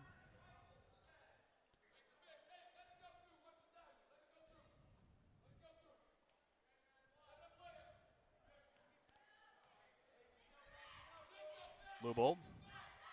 Second free throw opportunity is on the way. It's up. And that one's no good. Homer comes down with the offensive board. He goes back up and draws another foul.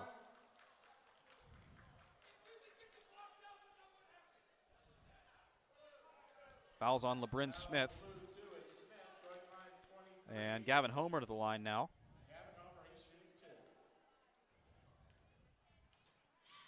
Homer gets the ball, puts the first of two up, and the leading scorer for Indiana drains the first.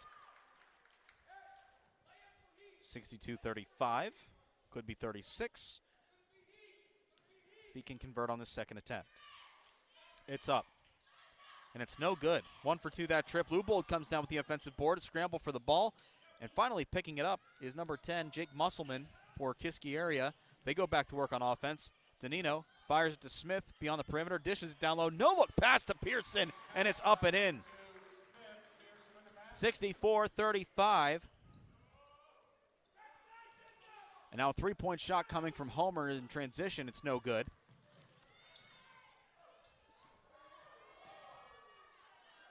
Kiski goes back to work on offense. Danino has it on the right side perimeter. Back up top to LeBrin Smith. They slow things down. 5:46 to play in the fourth. 64-35. The Cavaliers lead the Indians. Danino back out. Musselman. Little floater from the left side lane. Up and in.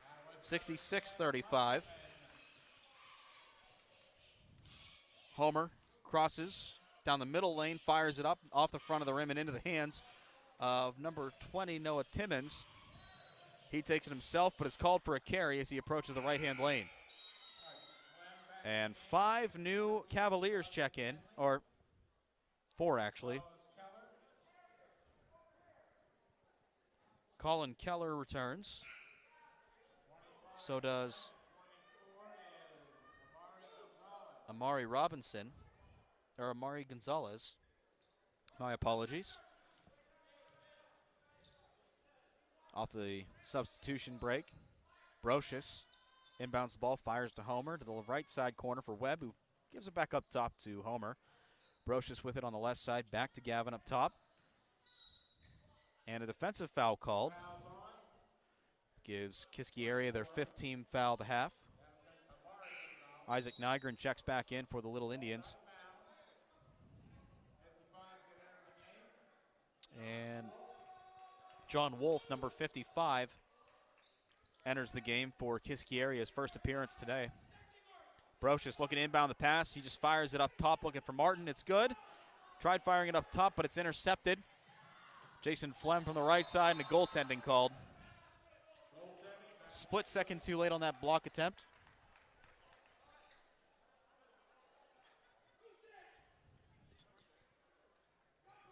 Goaltending, hard to say who that would have been on that point. I think it was Jason Flem. I'll give it to him. Long shot attempt, no good. John Wolf comes down with the board.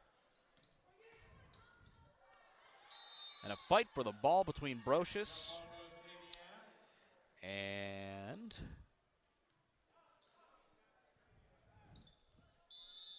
try to get a name here soon. We'll have a media timeout, the 3:32 mark, 68-35. Kiski area leads Indiana on an IRMC High School Sports Night from our S&T Bank broadcast booth. The coaches for Kiski area are looking up here. They didn't know. They're like, hey, you're calling a media timeout. Who's the media? Well, we're up here, and we're going to take a timeout. 68-35, 3:32 to go in regulation on WDAD and Renda Digital TV. Whether your goals include college education funding, retirement planning, generating income, or reducing taxes, at Crimson Wealth Management Group, we've got you covered. We make it easy for you to make the right decisions by offering you access to a comprehensive array of investment products and wealth management strategies under one roof. One stop for all your financial needs. Crimson Wealth Management Group is committed to helping you pursue your goals, whatever they may be. Stop in and speak with me, Doug Steve, today. You'll be glad you did. Securities and advisory services offered through LPL Financial, member FINRA SIPC. Indiana High dance team finishing up their routine. And welcoming back inside our S&T Bank broadcast booth. S&T Bank, relationship banking, one customer at a time. It's 68-35, Kiski area leading Indiana High in the first of a twin bill tonight. Indiana goes back to work on offense. Carson Heinley, the mysterious number 14 for Kiski area, he's into the game now. As Mark Collinger takes the inbound pass from Evan Brocious off the timeout. Clock continues to roll, 3:26. And an immediate carry called on Collinger. We've seen a lot of carries on both teams tonight. Something to keep your eye on. 3:14 to go, Kiski area gets it. Jason Flem takes the inbound pass, but they're able to get it back to Amari Gonzalez, who came in, a freshman.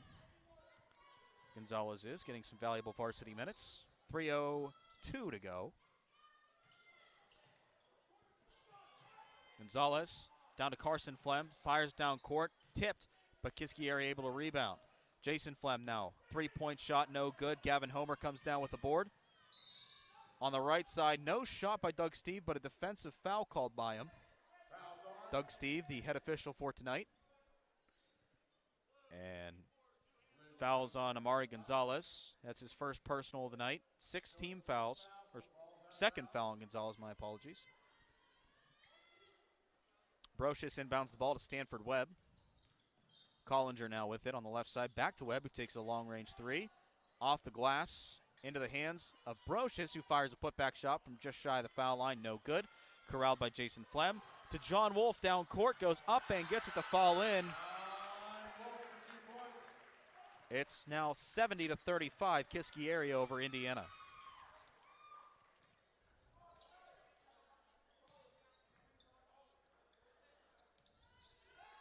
Indiana now with it. Gavin Homer takes a corner three from the right side into the hands of John Wolf.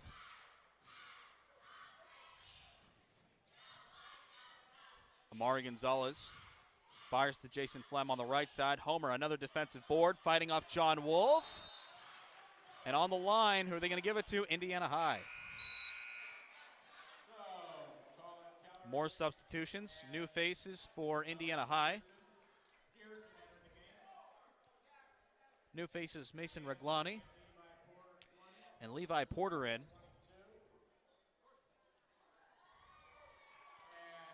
And Tristan Redinger says, hey guys, I need some help. Levi Porter goes down to take the inbound pass, gives it back to Redinger. He'll bring it across. 1:07 left.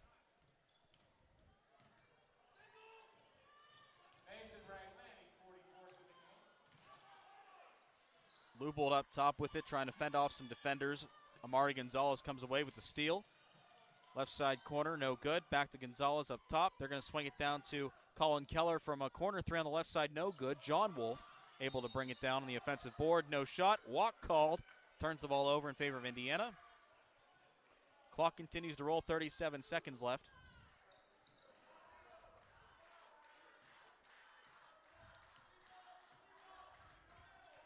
.28 and counting. Porter brings it across the timeline, fires it. Redinger looking for Nygren on the left side, bounces it inward at the left post for Nygren. Stolen away. Pearson on the breakaway with 18 seconds left. Fires it out. Gonzalez might just hold on to it. 13 seconds left. And he will just chew up some time. And Kiski area will take the first of the doubleheader tonight. The boys coming out victorious, 70-35. Don't go anywhere. Our first Commonwealth Bank postgame show is next. First Commonwealth Bank time to be first member FDIC. We're going to hear from Coach Greg Lozanik during the postgame show. We'll also recap the game, and we will also take a look at some game stats. Don't go anywhere. Our coverage continues on an IRMC High School Sports Night from our S&T Bank broadcast booth on WDAD and Renda Digital TV.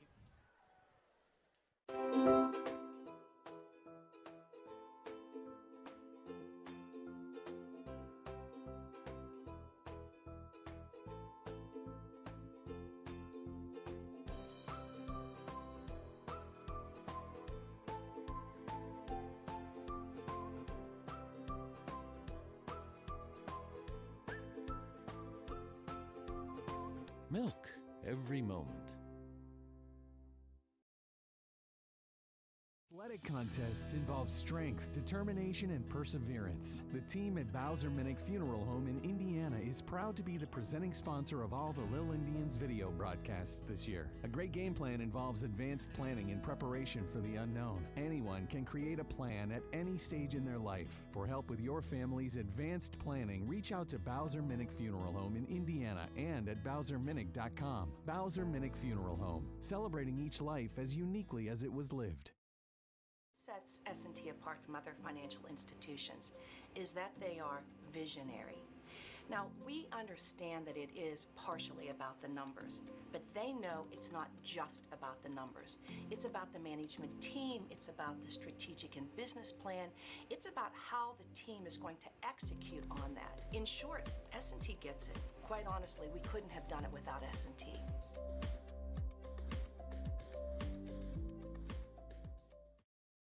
Are you thinking of getting vaccinated? Talk to your doctor or pharmacist about the COVID-19 vaccine.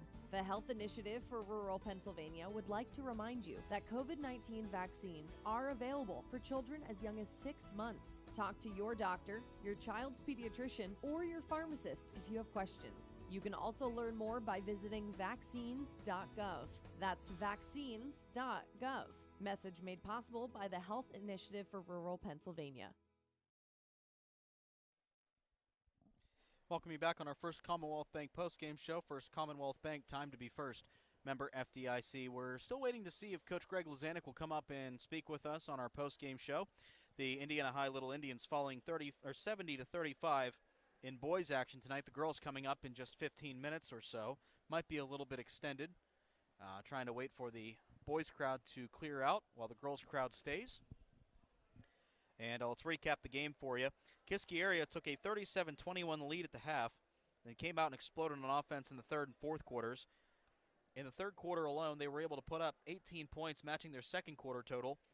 And in the third quarter, they put up 19 points to bring it to 56. And then they sort of played a conservative defense, or a conservative offensive look, by scoring only 14 points in the fourth quarter, just looking to save some energy for the guys, make sure no injuries are made, and chew away some time to let this one expire.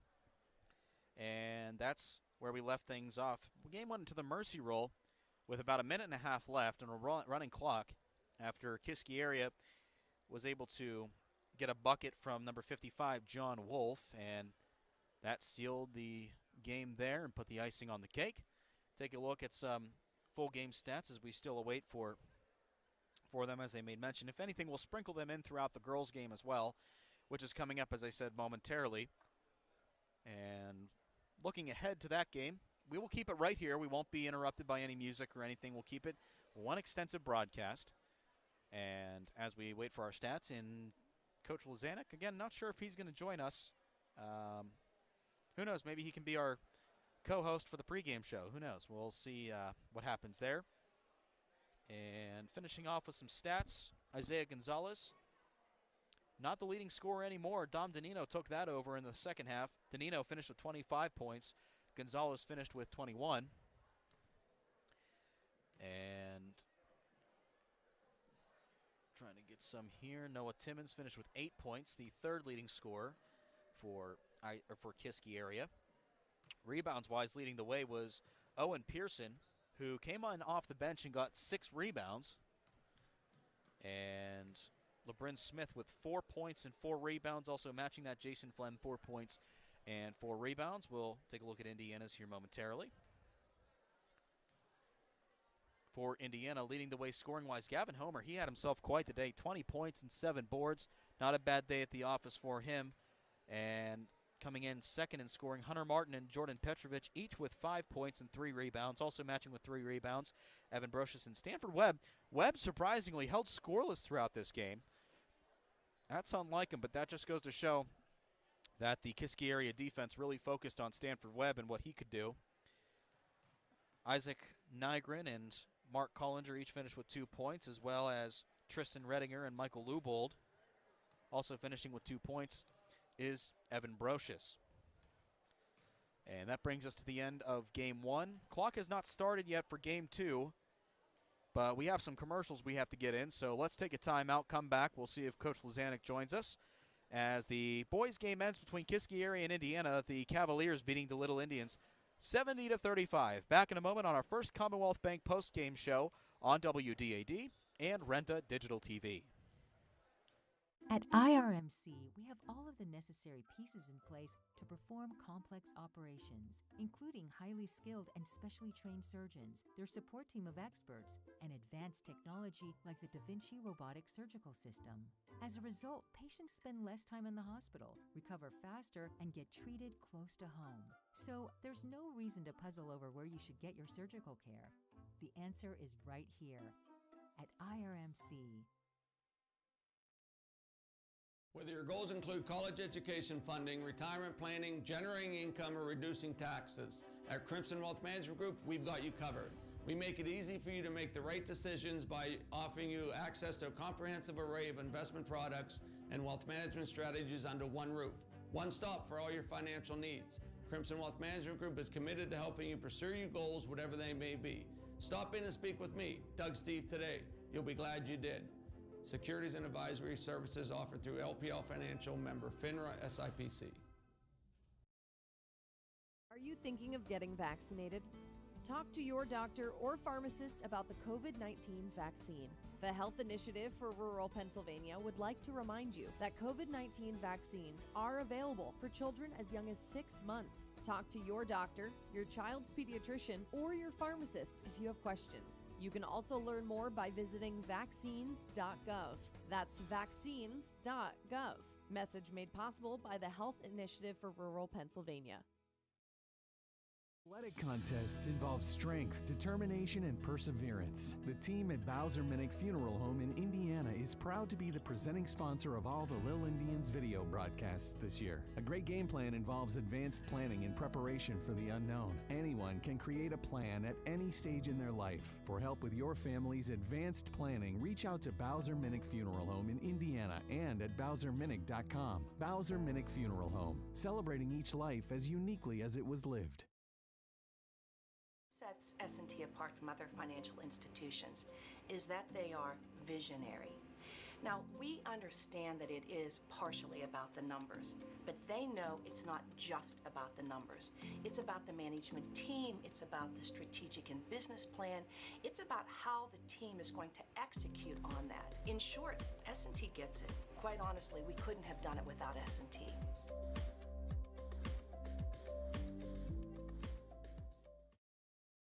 At IRMC, we have all of the necessary pieces in place to perform complex operations, including highly skilled and specially trained surgeons, their support team of experts, and advanced technology like the Da Vinci robotic surgical system. As a result, patients spend less time in the hospital, recover faster, and get treated close to home. So there's no reason to puzzle over where you should get your surgical care. The answer is right here at IRMC.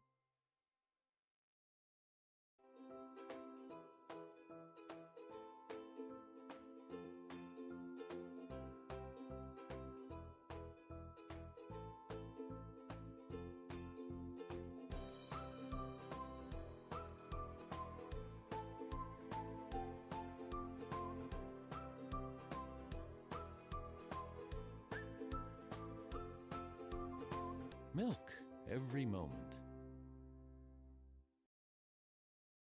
Are you thinking about getting vaccinated?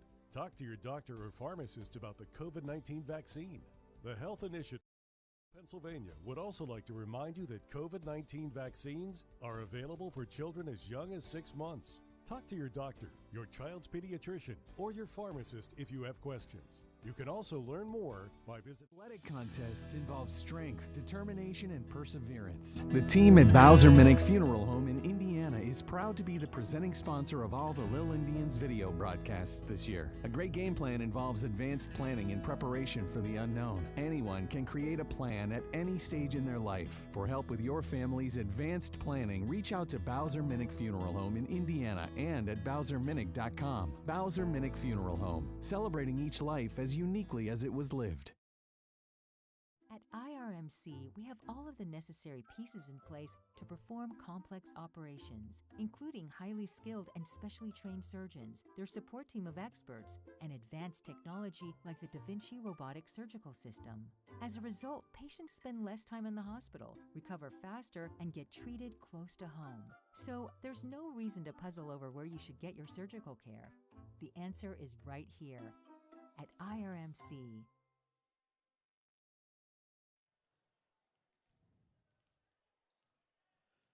Welcome me back inside our S&T Bank broadcast booth. I guess this is sort of a little bit of a transition from our post-game show to the pre-game show for game number 2. The clock has started, and the girls are on the court right now. The boys following the Kiski area 70-35 in game 1 of the Twin Bill for tonight.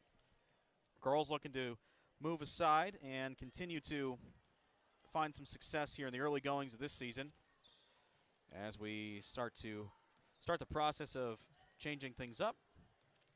And we wanted to give you a little bit of a background of what to expect here. Indiana 3-2, 1-0 in the WPIAL 5A1 section. They're on a 2-game winning streak. They recently won against Penn Hills on December 16th. 56-40 was the final score in that one. That opens sectional play. They're second in the WPIAL 5A1 behind Plum, who's 5-1, 1-0 in the conference. Individual performances from that win. Katie Kowalczyk had 24 points. 13 of them came in the second quarter. Eve Fiala posted a 9-point performance. She's my player to watch tonight. She's been a little cold starting the game in terms of getting some points on the board, but I think tonight this is going to be her big breakout game. We'll see what she can do. For Indiana, their only losses came against Norwin and Greater Latrobe. Greater Latrobe has been touted as one of the strongest schools in the area, so no doubt about that. And it was definitely a competitive game nonetheless. Indiana High 1-1 at home. They have a point differential of plus 22, outscoring opponents 258-236 under the direction of Otto Peterson and assisted by Jess Peterson. Last year, 19-3, 11-0 in the WPIAL. They were playoff bound last year, whereas Kiski area missed the playoffs after finishing 7-10, 1-6 in the conference. Overall this season, they're 2-4, 0-1 in the WPIAL 5A1. Last game, Kiski area fell to Mars 44-39, but as we said in the boys game, when you fall to Mars by a close margin, that means you were a competitive contender in that one. And their last win came against Hempfield area, who ironically Indiana will see this Thursday as they travel to Hempfield. The Cavaliers coming up big, 36-31 the score. Couldn't get any individual performances from that game. Their other win this season came against Knock on December 2nd, 50-38 the final. As you may remember, Indiana defeated Knock a couple days ago, that is. Since then, they went on a 3-game losing skid before beating Hempfield. They are 0-0 on the road. Point differential, minus 46 at 249 and 295. The Cavaliers come in under the direction of Nick Dizon. He's assisted by Don Keller and Richard Johns.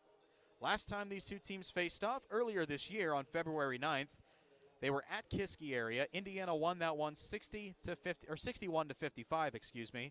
They also faced off January 10th of this year. Indiana also won that one 69-37. So the difference, point differential in both of those games, the more recent matchup, Kiski area knew what to expect. But with a brand new squad, a brand new season, nothing's guaranteed in this one. So we might see one of two things, obviously a close game or a sizable game. Kiski area would like to keep it close. Indiana would like to put on a show in front of the home crowd and extend the lead and make it a big win here to cap off the nightcap.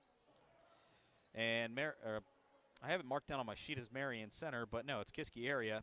They also play Thursday. They host Penn Trafford, who's 7-1, so they'd like to finish off this road trip with a win and then go home and have a little bit of momentum against the tough Penn Trafford team. That's all dependent on tonight's game. Still got some time in our pregame efforts. So tell you what, let's take a timeout. We'll come back and we'll talk with head coach Otto Peterson of the Indiana High Little Indians basketball team. We talked to him before the Knock game.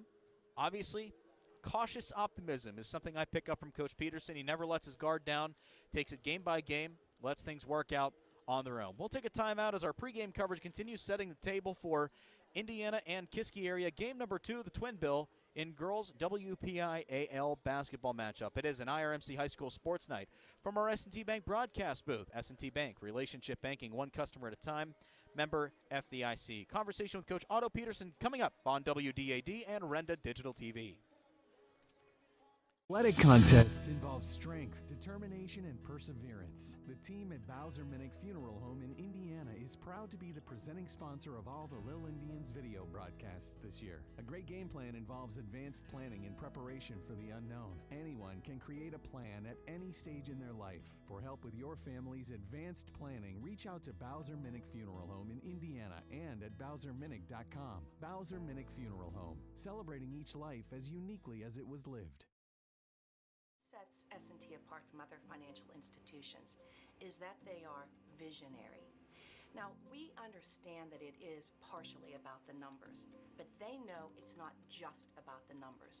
It's about the management team, it's about the strategic and business plan, it's about how the team is going to execute on that. In short, S&T gets it. Quite honestly, we couldn't have done it without S&T.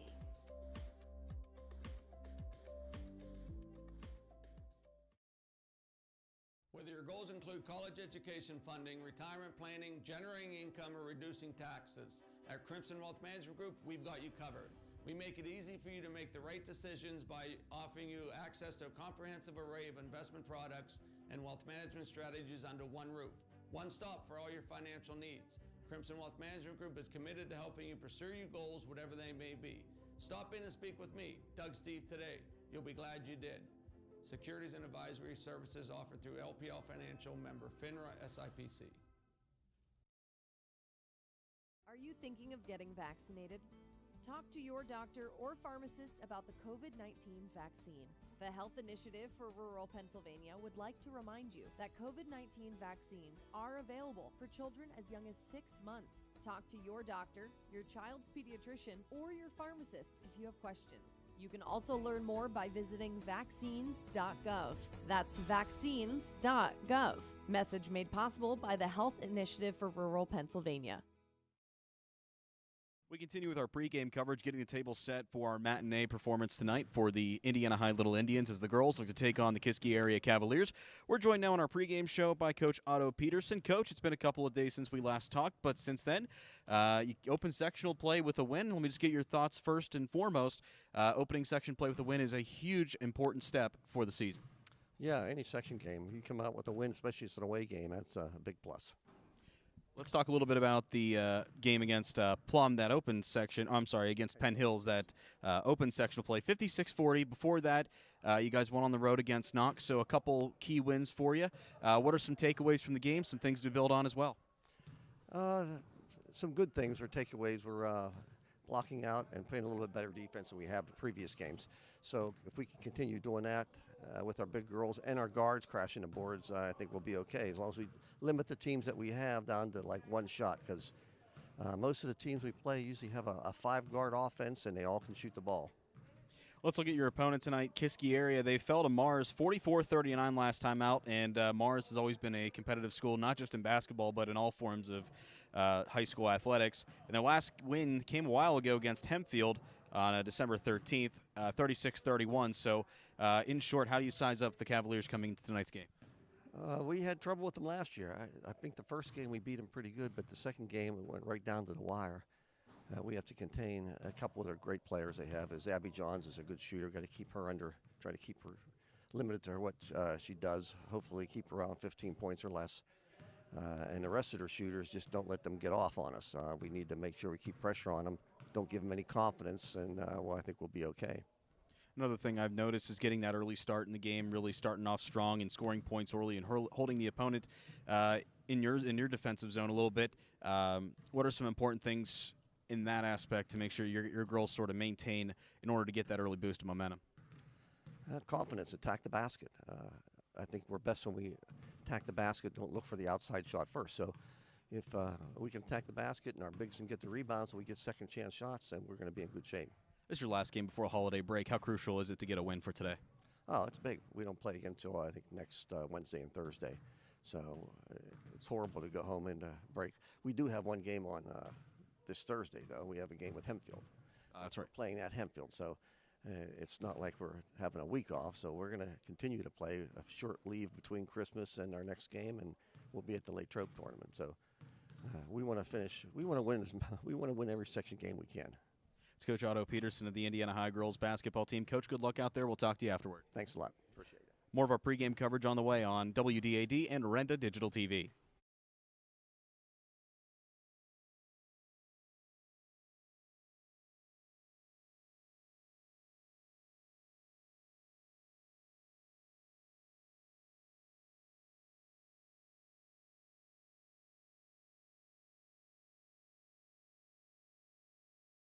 Whether your goals include college education funding, retirement planning, generating income, or reducing taxes, at Crimson Wealth Management Group, we've got you covered. We make it easy for you to make the right decisions by offering you access to a comprehensive array of investment products and wealth management strategies under one roof. One stop for all your financial needs. Crimson Wealth Management Group is committed to helping you pursue your goals, whatever they may be. Stop in and speak with me, Doug Steve, today. You'll be glad you did. Securities and advisory services offered through LPL Financial, member FINRA SIPC. Sets S&T apart from other financial institutions is that they are visionary. Now, we understand that it is partially about the numbers, but they know it's not just about the numbers.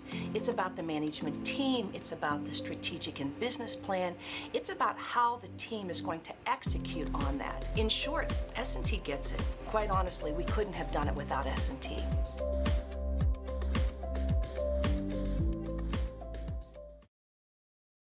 Athletic contests involve strength, determination, and perseverance. The team at Bowser Minnick Funeral Home in Indiana is proud to be the presenting sponsor of all the Lil Indians video broadcasts this year. A great game plan involves advanced planning and preparation for the unknown. Anyone can create a plan at any stage in their life. For help with your family's advanced planning, reach out to Bowser Minnick Funeral Home in Indiana and at BowserMinnick.com. Bowser Minnick Funeral Home, celebrating each life as uniquely as it was lived.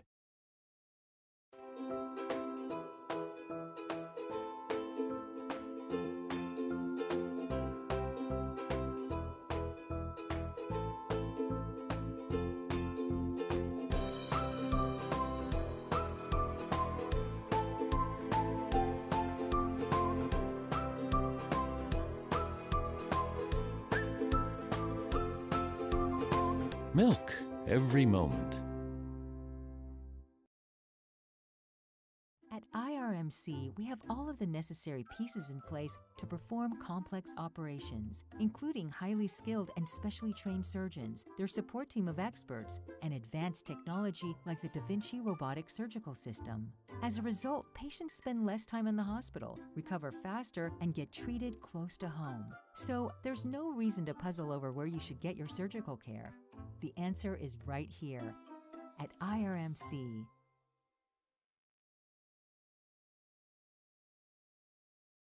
Night. It's WDAD 100.3 FM at AM 1450 and also our free video stream on Renda Digital TV. We have a couple people to thank for allowing this to happen tonight. First off, Garrett Clark back in our WDAD studios for commanding the radio side of things. He's done an excellent job tonight. A couple people here on site with our Renda Digital TV team. We want to thank Joe Weister, our camera operator tonight. We also want to thank Peyton Trollinger. I hope I said that right. Peyton, if I said it right, shake your head. So-so. Trollinger. Is that how I say it? Oh, second time. Okay, got it right. Peyton Trollinger, and we also want to thank Laura Slobodnik, our statistician tonight. And as always, we want to thank you, the viewer or listener, for tuning in tonight. We also want to thank Bowser Minnick Funeral Home in Indiana for making tonight's coverage on Renda Digital TV possible. For all of us here, my name is Jake Slobodnik, welcoming you inside our S&T Bank broadcast booth. We get this table set for Game 2 of tonight's action between the Indiana High Little Indians and the Kiski area Cavaliers. Teams leading up at the announce table right now don't have starting lineups quite yet. And my big question is, are we going to get a national anthem? I don't think we will, but you never know. Last 30 seconds on the clock for pregame festivities, and we're getting things underway. Dance team takes center court, and it looks like we are going to have a national anthem here for game number 2. So we'll take a timeout and come back with starting lineups and tip-off from 5th Street here on an IRMC High School Sports Night from our S&T Bank broadcast booth on WDAD and Renda Digital TV. Are you thinking about getting vaccinated? Talk to your doctor or pharmacist about the COVID-19 vaccine.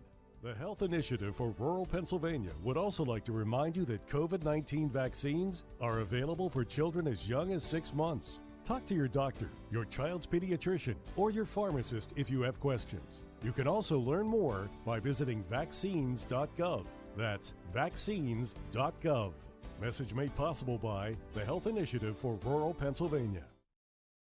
At IRMC, we have all of the necessary pieces in place to perform complex operations, including highly skilled and specially trained surgeons, their support team of experts, and advanced technology like the Da Vinci robotic surgical system. As a result, patients spend less time in the hospital, recover faster, and get treated close to home. So there's no reason to puzzle over where you should get your surgical care. The answer is right here at IRMC. Athletic contests involve strength, determination, and perseverance. The team at Bowser Minnick Funeral Home in Indiana is proud to be the presenting sponsor of all the Lil Indians video broadcasts this year. A great game plan involves advanced planning and preparation for the unknown. Anyone can create a plan at any stage in their life. For help with your family's advanced planning, reach out to Bowser Minnick Funeral Home in Indiana and at BowserMinnick.com. Bowser Minnick Funeral Home, celebrating each life as uniquely as it was lived.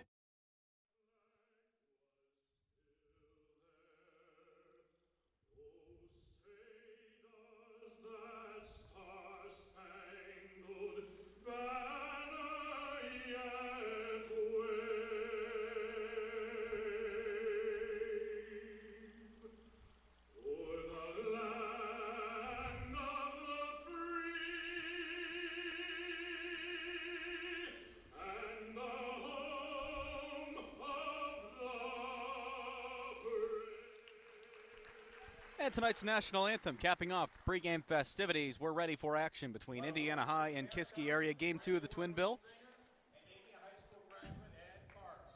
And we welcome you inside our S&T Bank broadcast booth. S&T Bank, relationship banking, one customer at a time, member FDIC. And Kiski area will be inducted with their starting lineups first. We'll just go at number by number.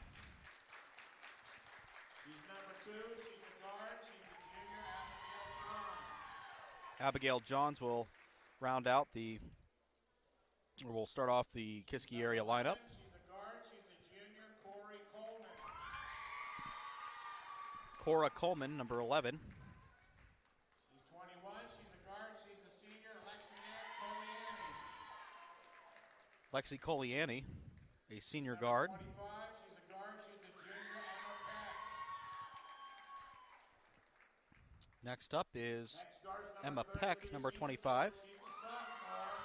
Rakaya Garcia Brodden. Good luck to the Cavaliers. And number 32, Rakaya Garcia Broden. Their head coach is Otto Peterson, and their assistant coach is Jess Peterson. Indiana's starting lineups tonight are. And now for Indiana High, their starting lineups consist of number 5, Jalen Peterson to start things off. Peterson, in her freshman campaign, standing in at 5'7", a guard. She's a junior. Following her, a junior, number 13, Bella Antonacci. Antonacci in her junior campaign, standing in at 5'5". Girl is a senior, a guard, number 23, Emily Emily Maddie. Maddie, a senior guard. She's number 25. Following her is number 25, Katie Kowalczyk, a senior forward, standing in at 6'4". And running out the starting 5 for the Little Indians is number 20, or a number 50, well, actually 20. Make that quick adjustment. Number 20, Eve Fiala, senior forward, standing in at 6'5". Those are your starting lineups for tonight. We're ready for game number 2 of the doubleheader. And we thank you for tuning in wherever you may be on WDAD on the radio, and also on our free video stream on Renda Digital TV, presented by the Bowser Minnick Funeral Home in Indiana. Once again, ready for tip-off. Kiski dons the court. Coach Otto Peterson delivering final remarks to his team. If you can see it on your screen across the court, there are a couple of those, I don't want to say fatheads, but like those cardboard cutouts on a stick of some players for Indiana High. Seen that across high school basketball, popularized over the past couple of years. Eve Fiala goes up for the opening tip, matching up with number 32, Rakaya Garcia Broden. I can't even read my own handwriting. We're ready to go. Indiana defending right to left across your radio dial or video screen. Tip easily won by Fiala.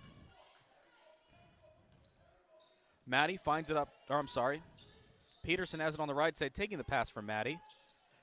Maddie to the left to Antonesi, looking down low for Fiala, nobody there. Kowalczyk looking to set a screen, but fires it to the post for Fiala. Out to Peterson, corner three, it's in! Indiana breaks open the scoring. 3-0, Jalen Peterson. Or Jayla Peterson. Now Kiski area. Down 3 points in the opening 30 seconds. Look to rebound. No pun intended. Abigail Johns crossing over, left elbow, nothing doing. They give it out to Cora Coleman. Out corner three, Garcia Broden. Hits off the rim, recovered by Emily Maddie. Fires it up court. Peterson from the left side thought about taking the jumper. Thought about it too much. Fiala now taking the pass from Antonesi. Goes up, draws the foul. She'll go to the line to shoot two. Clock stops, 7:05. Looking to extend this lead with 2 shots coming up. Fouls on Garcia Broden. Her first personal first team for Kiski area tonight. Fiala graces the line, looking to shoot 2. The first is up. Hits off the front of the rim. Foul shooting was an issue in the boys' game. Fiala puts up the second of 2, and that one thought about going in, but it caroms off the right side. Still 3-0 at the 7-minute mark in quarter number 1. Johns brings it across half court to the right side for Lexi Coliani. Garcia Broden with it up top. Scanning the vicinity. Johns with it on the left side, matched up with Peterson. Ball comes loose for a split second. Able to recover. Garcia Broden down low to Coleman, and a walk called in the key. Through a minute 20 seconds, Indiana holds a 3-0 lead in the first quarter of tonight's game. Jayla Peterson gets the inbound pass from Antonesi. Peterson takes it on the right side this time. The freshman point guard finds Emily Maddie up top. Back to Antonesi this time, transitioning to the left side. Peterson on the right side beyond the perimeter. Gives it on the in-round at the elbow to Maddie. Back up top, Peterson. Slows things down for the time being. 6:20 to play. We've played a minute 40 seconds. Kowalczyk takes it beyond the perimeter, just beyond the foul line. Kisses it off the glass from mid-range. No good. Falls into the hands of Abigail Johns. Taking it across on the left side. Dishes it out. Fakes the shot. Nothing coming from Emma Peck. Garcia Broden. Airmailed beyond the baseline, will go out of play. Indiana will go back on offense. Indiana, as Jayla Peterson brings it up. Fiala at the foul line, dishes down to Katie Kowalczyk. Indiana just resorting that middle lane, and it works out for him. 5-0 off a shot by Katie Kowalczyk.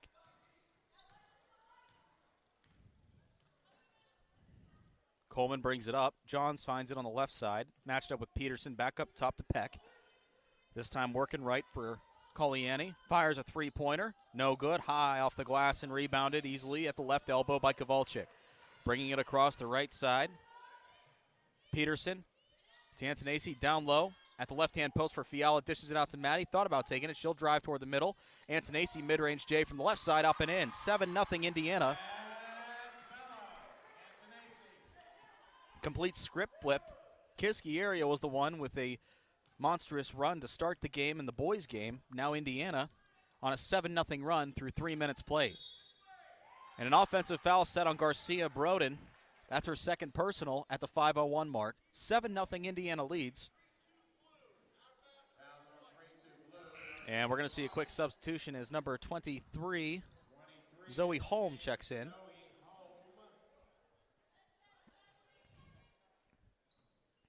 Well, it says on the scoreboard only one personal foul for Garcia Broden, but I could have sworn she has 2.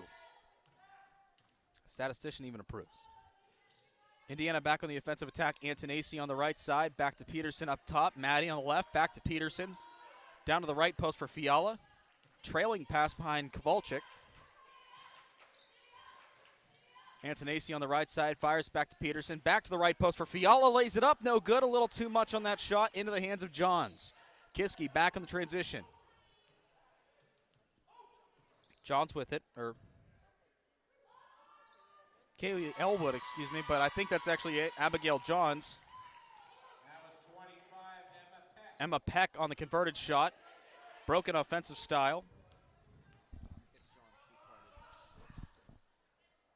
Right-hand corner for Coliani. Johns takes it from three-point range. It's up, and it is in.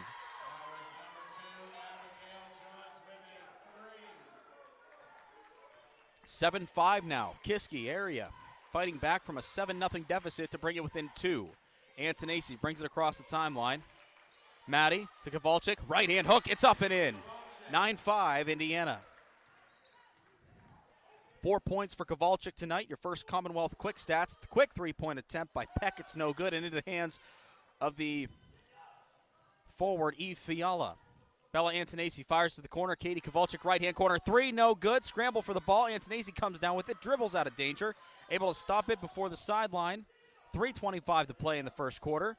Quick fire and across court to Maddie. Back across court to Antonacci. Mid-range. Jay up, no good. Fiala, second chance opportunity. Little short, no good. Into the hands of Cora Coleman.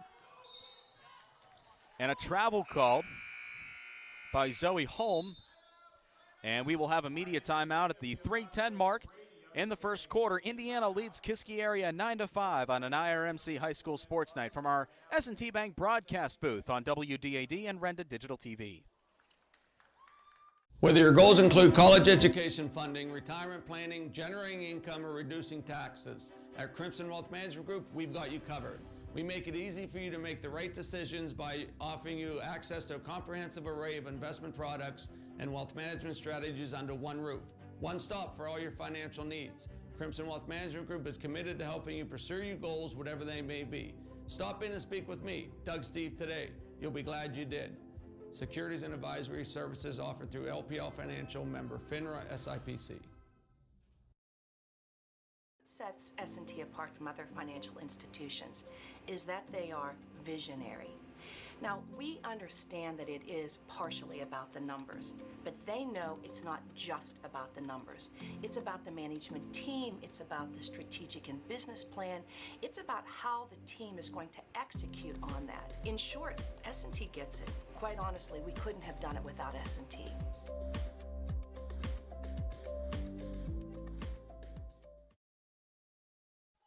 Both on WDAD and on Renda Digital TV, presented by the Bowser Minnick Funeral Home off the media timeout. Indiana leads at 9-5 over the Kiski area Cavaliers. Jayla Peterson brings it across the timeline to Bella Antonacci on the right side.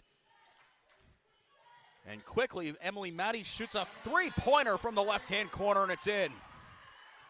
12-5, Indiana goes back up by 7. Their second 7-point lead of the night. Back to work. Emma Peck with it. Already 2 points for her tonight. Looking for the backdoor option. Nobody home. Holm back up top. Cora Coleman crosses over. Has a little bit of an opening, but she loses the ball in traffic. Eve Fiala picks it up off the ground. And Indiana goes back to work on offense. Antonacci slows things down. 2.5 to play in the first quarter of a 7-point affair. Antonacci fires it to Fiala at the middle. At the foul line, Kowalczyk throws it up, looking for the foul, nothing doing. Fiala comes down with the board. Looking for an outlet. She's got somebody. Antonacci head on from 3. It's up, and it is in. 15-5, Indiana takes their first double-digit lead of the night, and it forces Kiski area to call a timeout. And we'll take a 30-second break as well. With 2:05 left to go in the first quarter, the Indiana Little Indians lead at 15-5 over the Kiski area Cavaliers on an IRMC High School Sports Night from our S&T Bank broadcast booth on WDAD and on Renda Digital TV. Athletic contests involve strength, determination, and perseverance. The team at Bowser Minnick Funeral Home in Indiana is proud to be the presenting sponsor of all the Lil Indians video broadcasts this year. A great game plan involves advanced planning and preparation for the unknown. Anyone can create a plan at any stage in their life. For help with your family's advanced planning, reach out to Bowser Minnick Funeral Home in Indiana and at BowserMinnick.com. Bowser Minnick Funeral Home, celebrating each life as uniquely as it was lived. The Indiana High dance team entertaining the fans while both teams talk it over. The Little Indians of Indiana High leading it 15-5 over the Kiski area Cavaliers. We welcome you back inside our S&T Bank broadcast booth. S&T Bank Relationship Banking, one customer at a time. Member FDIC.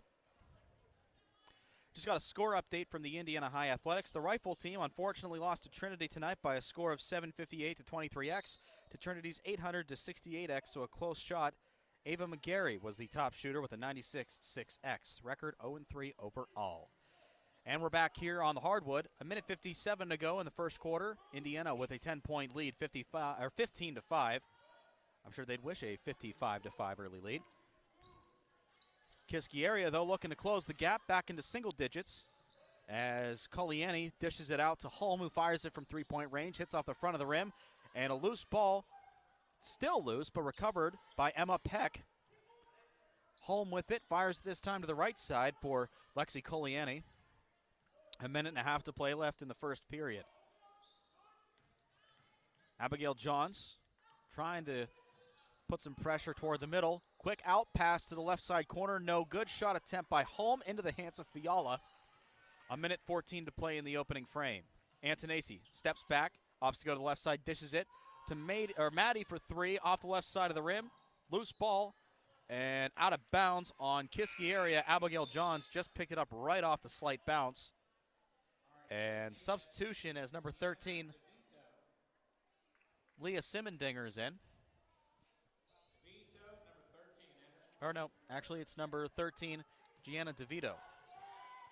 Katie Kowalczyk with the pass to Jayla Peterson. Tipped away for a brief moment as we're under a minute to play. Fiala, quick give and go to Kowalczyk, who goes up, gets the bucket and the foul. Kowalczyk, her game is sick. 17-5 and a chance to extend it to 13.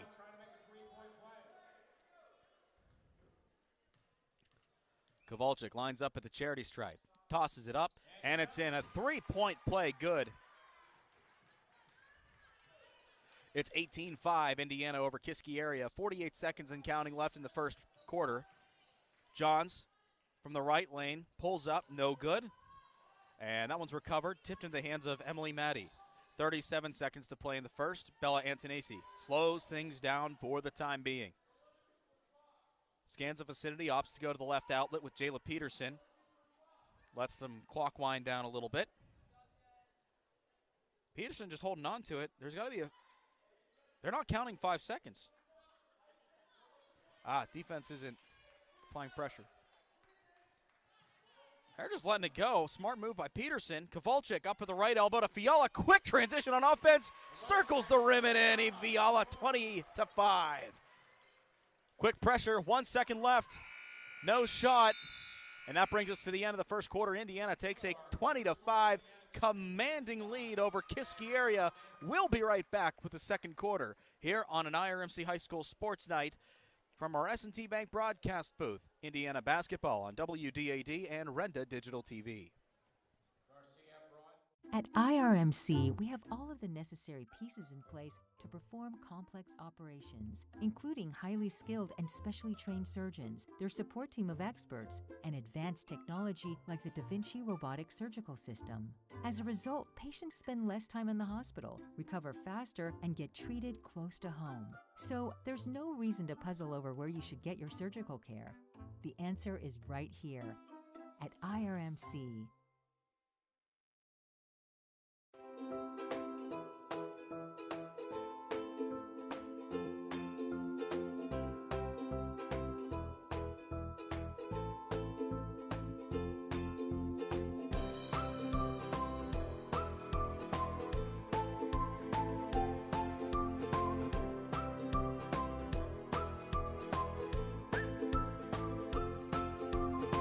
Milk every moment.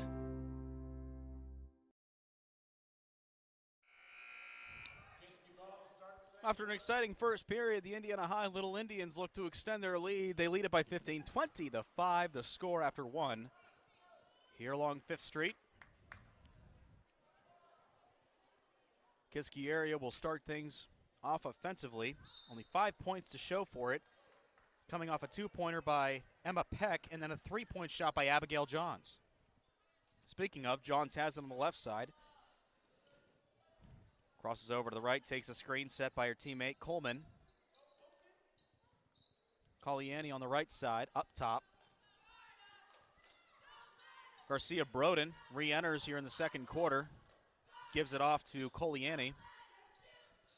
To the right side. Home, no one there. Caliani for three, no good. Loose ball corralled by Coleman. Gives it back out to Coliani. Holm thought about a three-point shot, doesn't take it. Instead fires to Garcia Broden, drives the right lane, matched up with Kowalczyk. Heavy defensive pressure, loose ball corralled by Coliani.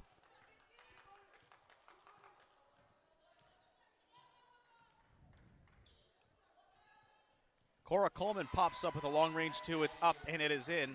20-7 the score. Coleman's first bucket of the night. 3 scorers now for Kiski area. Peterson takes it up top for Indiana. Wide open down on the left side baseline for Maddie. She just snuck her way through the back door and is able to put it up and in. It's 22-7. Indiana gets that one right back. Long range three coming from Johns. Doesn't hit rim. Trying to save it. Goes out of bounds. Indiana doesn't have to do too much on defense. They get the ball right back. Emma Peck returns to the floor in for Holm. Or, apologies, Gianna DeVito. Peterson brings it across the timeline at the 6.5 mark in quarter number 2. Maddie with it up top, swings it to the left-hand corner for Antonacci. Back up top, Maddie. Peterson on the right side, posting is Fiala. She gives it to him, but she gives it back out to Maddie. An accidental tip over into Antonacci's hands. Peterson driving the baseline, gives it to Kowalczyk, driving the left lane, no good.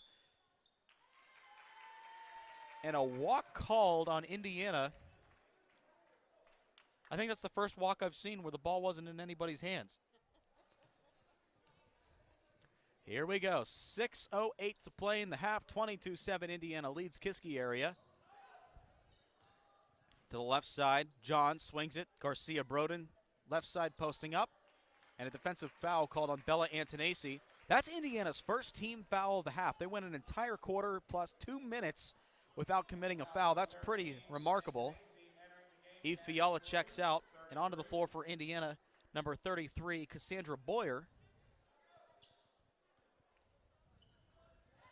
Making her first appearance of the night, Garcia Broden from the left elbow, no good, into the hands of Cora Coleman. Coliani for three, in, swirls in. 3-point shot, 22-10.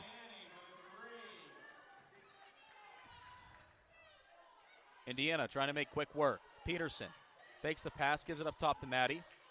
Trying to swing it to the corner, off a defender and goes out of bounds into the Kiski area bench. Peterson will take it out from there. Peterson inbounds it. Antonacci back to Peterson. Trapped in the left corner, gives the Boyer down low at the left post. Goes up, can't get it to fall in. Instead falls out on the left, and the board made by Jayla Peterson. Boyer up top, back to Peterson. Left-hand corner, Antonacci. Sees a little bit of daylight. Steps back, little floater pass to Kowalczyk. Back to Antonacci. They look to regroup up top. They will. 5:10 to play in the second quarter. 22-10, Indiana leads it. Antonacci along the perimeter, gives it to Maddie, looking down low to the post for Kowalczyk. Goes up from the left-hand side, and it's in. 24-10, thanks to Katie Kowalczyk's left post shot. 4:50 and counting to play. 24-10 affair in favor of the Little Indians. Johns. Little give up to Cora Coleman, who pulls up from mid-range. No good. Maddie, quick rebound and a quick give to Bella Antonacci. Pulls up from three-point land, no good. Coming down with it is Kowalczyk. The putback off balance and good, 26-10. Back-to-back buckets by Kowalczyk. Across the timeline. Goes Johns, gives it off to Coleman. Driving the right lane with a little bit of daylight, but it collapses quickly. Fires it. All day to shoot is Garcia Broden, but she can't find the mark. Peterson comes down with the defensive board. Dribbles in between two defenders, and a defensive foul called on Cora Coleman. Fourth team foul for Kiski area here in this first half at 4:03. Clock stop for the time being. Coming to you tonight from our S&T Bank broadcast booth on WDAD and on Renda Digital TV, presented by the Bowser Minnick Funeral Home. We thank you so much for making us a part of your Tuesday night. Emily Maddie on the right side, taking the pass from Peterson. They circle the perimeter. Antonacci pulls up from three, and it's in. 29-10, Bella Antonacci nails it from three-point range. And the Little Indians extend their lead to 19. Johns crosses the timeline over to the left side for Coleman. Doesn't take the screen, pulls the defense, loose ball, hits off the knee of Boyer. Coliani thought about picking it up, and she's going to get called for a double dribble.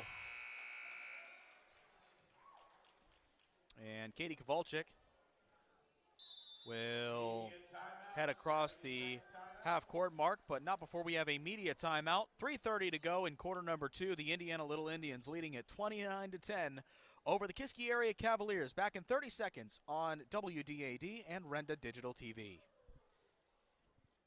Are you thinking about getting vaccinated? Talk to your doctor or pharmacist about the COVID-19 vaccine. The Health Initiative for Rural Pennsylvania would also like to remind you that COVID-19 vaccines are available for children as young as 6 months. Talk to your doctor, your child's pediatrician, or your pharmacist if you have questions. You can also learn more by visiting vaccines.gov. That's vaccines.gov. Message made possible by the Health Initiative for Rural Pennsylvania.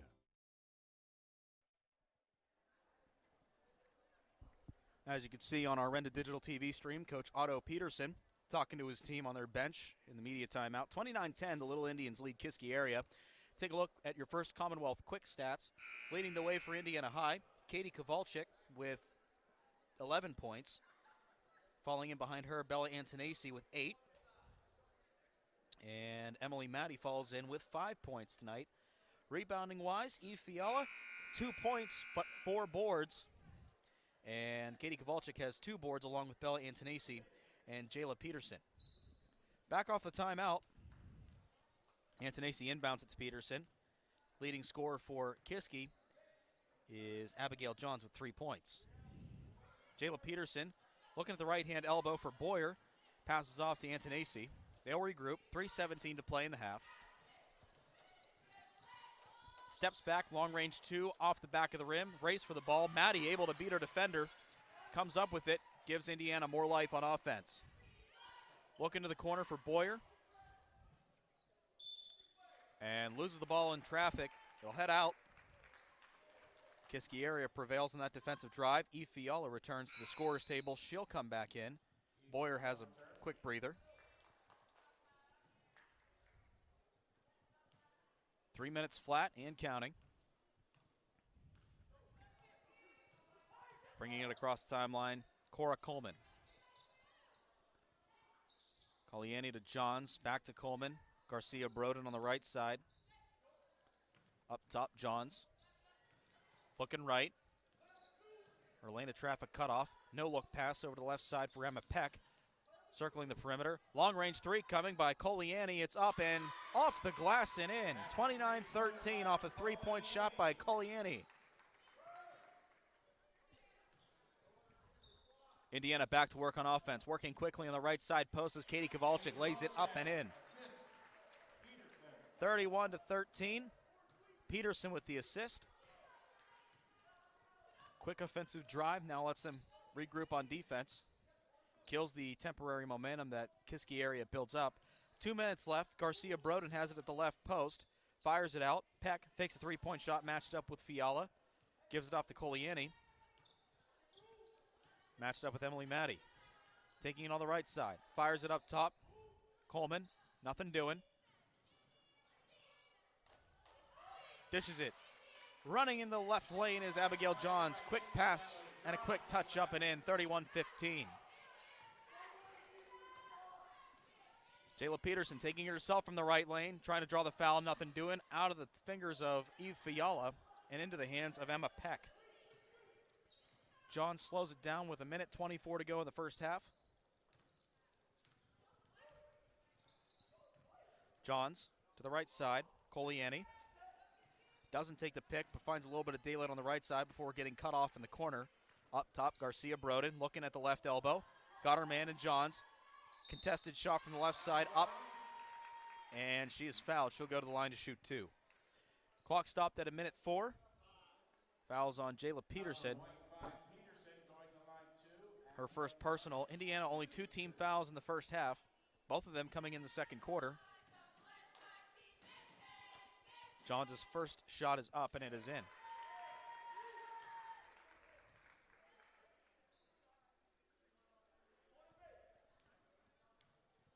Looking to complete this trip to the charity stripe. Second one up, and that is in.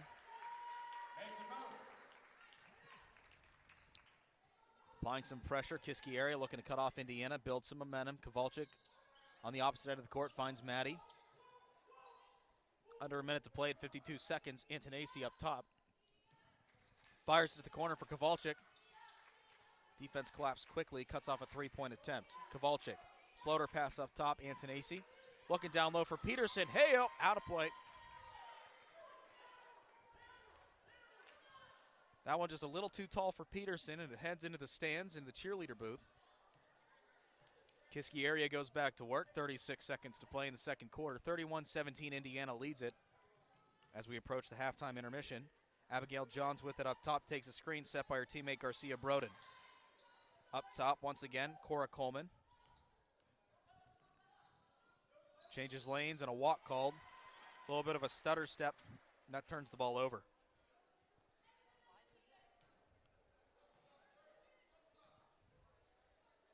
Indiana will take it out in front of their own bench. Antonacci inbounding it to Jayla Peterson.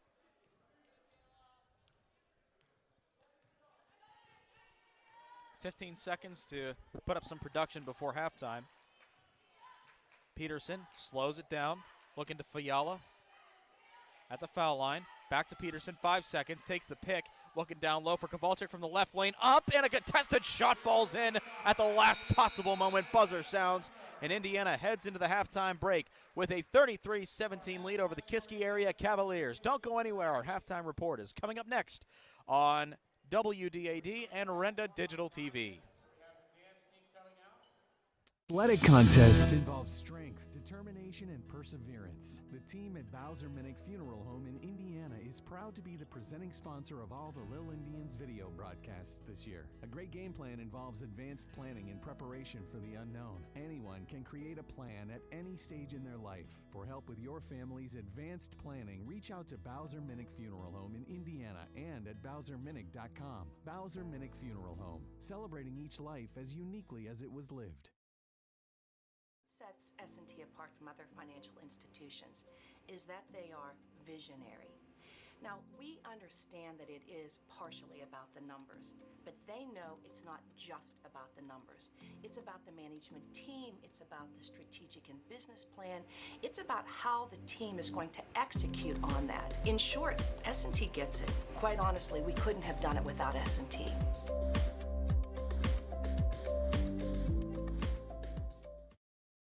At IRMC, we have all of the necessary pieces in place to perform complex operations, including highly skilled and specially trained surgeons, their support team of experts, and advanced technology like the Da Vinci robotic surgical system. As a result, patients spend less time in the hospital, recover faster, and get treated close to home. So there's no reason to puzzle over where you should get your surgical care. The answer is right here at IRMC. Are you thinking of getting vaccinated? Talk to your doctor or pharmacist about the COVID-19 vaccine. The Health Initiative for Rural Pennsylvania would like to remind you that COVID-19 vaccines are available for children as young as 6 months. Talk to your doctor, your child's pediatrician, or your pharmacist if you have questions. You can also learn more by visiting vaccines.gov. That's vaccines.gov. Message made possible by the Health Initiative for Rural Pennsylvania. Athletic contests involve strength, determination, and perseverance. The team at Bowser Minnick Funeral Home in Indiana is proud to be the presenting sponsor of all the Lil Indians video broadcasts this year. A great game plan involves advanced planning and preparation for the unknown. Anyone can create a plan at any stage in their life. For help with your family's advanced planning, reach out to Bowser Minnick Funeral Home in Indiana and at BowserMinnick.com. Bowser Minnick Funeral Home, celebrating each life as uniquely as it was lived.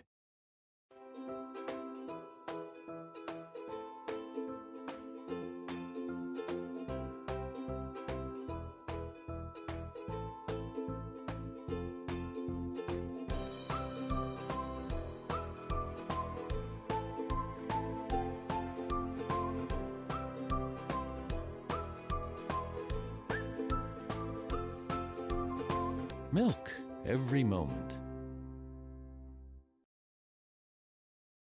And you can hear in the background the Indiana High cheerleaders getting the crowd pumped as if they weren't pumped enough. The Indiana Little Indians girls basketball team with a 33-17 lead at the half. Let's recap how we got here. Indiana, through the first 3 minutes of the game, went on a 7-2 run, or 7-0 run, but Kiski area able to close the gap to 2 after a 2-point shot by Emma Peck and a 3-point field goal by Abigail Johns.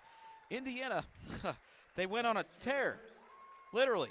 13-0 run to end the first quarter, and they allowed just 12 points in the second quarter while putting up some more points, 13 in the second quarter alone, while holding, 20 in the first quarter scored for Indiana, 13 in the second quarter. So they've outscored Kiski area in both the opening frames, this one, and that has led to the success. Let's take a look at some first half stats. Leading the way scoring-wise among all scorers is Katie Kowalczyk for Indiana. She's got 15 points, all of them coming off field goals except for one that came off a free throw back in the first quarter. Eve Fiala, 2 points. They came in the first quarter. Second in scoring for Indiana is Bella Antonesi with 8 points. She's finished the first quarter with 5, then added a 3-point field goal on top of that in the second to put her in the second on the team in points so far tonight. Emily Maddie has 5 points, put up a 3-point field goal in the first quarter and 2 points in the second quarter. Leading the way under the hoop, Eve Fiala with 4 rebounds, and falling in behind her is Katie Kowalczyk, Bella Antonesi, and Jayla Peterson, each with 2 rebounds. Emily Maddie has 1 point. For Kiski area, leading the way scoring-wise, Abigail Johns with 7 points.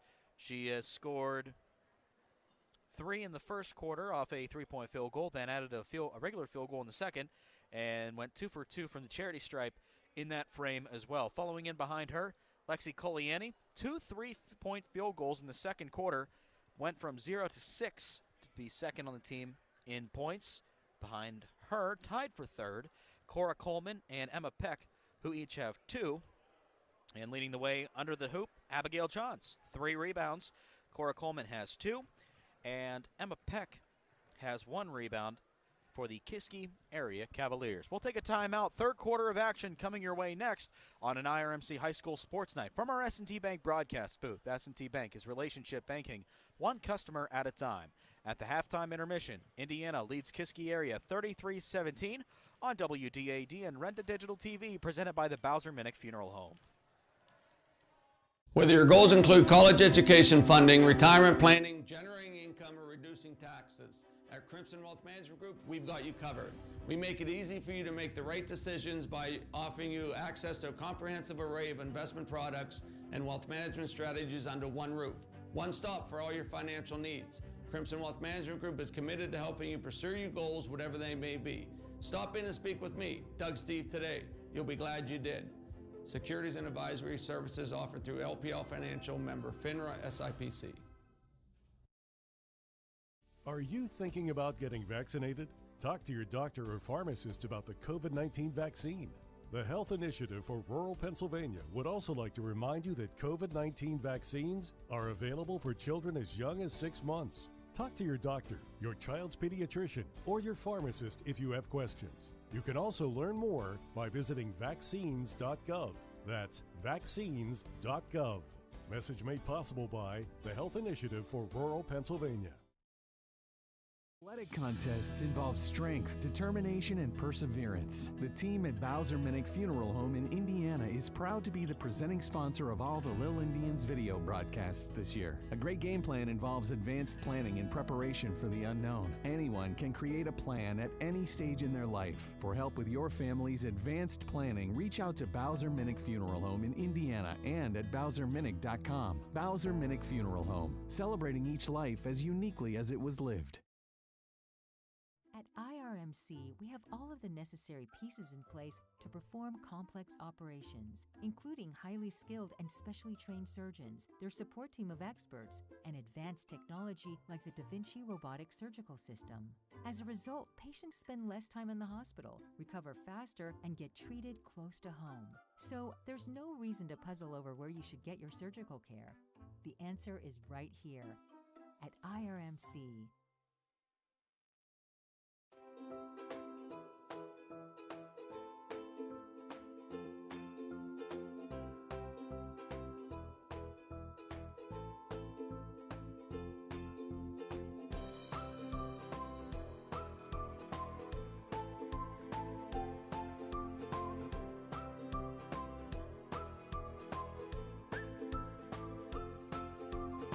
Milk every moment. Sets S&T apart from other financial institutions is that they are visionary. Now, we understand that it is partially about the numbers, but they know it's not just about the numbers. It's about the management team, it's about the strategic and business plan, it's about how the team is going to execute on that. In short, S&T gets it. Quite honestly, we couldn't have done it without S&T.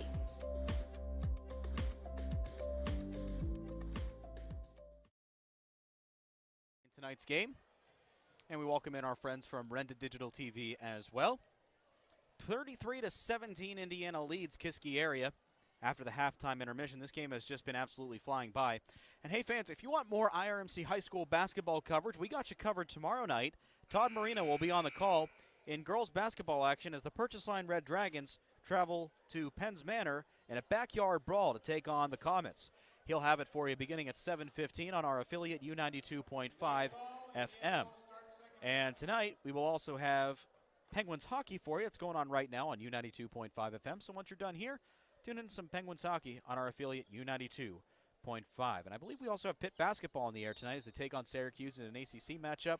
It's getting underway in just a little bit here on WCCS, our affiliate. Fresh out of halftime, Indiana with the ball. Jayla Peterson takes the pass from Bella Antonacci to the right side corner for Maddie, looking down low to Fiala. Pickpocketed immediately by Rakaya Garcia-Broden. The Cavaliers go back to work on offense. Abigail Johns with it, sets things up. Johns the leading scorer out of that first half, 7 points, 4 coming in the second quarter alone. Cora Coleman zooms over to the center, puts up a mid-range jumper, and it's good, 33-19. Ball goes out of bounds, Indiana ball.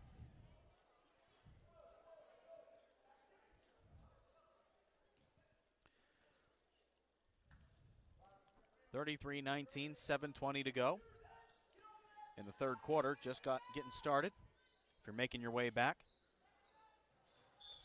ball's tipped out of bounds by Kiski area's number 2, Abigail Johns. Indiana will take it out from the Cavaliers' bucket. Looking to put up their first points here in the second half. Peterson inbounds it to Katie Kowalczyk. Hands it off to Peterson up top. Working quickly. Bella Antonacci firing it toward the center. Right-hand hook shot by Kowalczyk. Fires her shot. Redemption shot. It's good. Kowalczyk, 35-19. Quickly working at the right elbow, Abigail Johns for Kiski area in transition. Coleman circling the perimeter. Hands it off to Lexi Coliani. 6:44 to play in the third. Passes over to the left side for number 25, Emma Peck. Passes it backward to Cora Coleman. They'll regroup up top. Coleman matched up with Emily Maddie on the right side. Fires it to the left side to Johns. Matched up with Peterson. Back beyond the perimeter to Beck. Fires it from 3 range. No good. Loose ball corralled by Garcia Broden. Fires it. Coliani, redemption 3, no good. That one will trickle out of bounds in Indiana. A successful defensive drive. Now they go back to work on offense. Maddie inbounds it to Peterson. Kiski area applying some pressure 3/4 the way up the court. Not entirely a full court press. Indiana able to break it though. Kowalczyk has it up top among the perimeter. Hands it off to Antonacci at the 6-minute mark as they regroup on offense. To the left side corner, Kowalczyk puts up a 3, up, no good. Loose ball returned by Maddie. Fires it up top to Antonacci. Looking down low to a wide open Eve. Fiala goes up, shot blocked. Loose ball. Another loose ball corralled by Antonacci. Mid-range jumper just beyond the foul line, and it's good. 37-19, 5:43 to go. Off the jumper by Antonacci. Bella finished the first half with 8 points and now puts her in double digits tonight.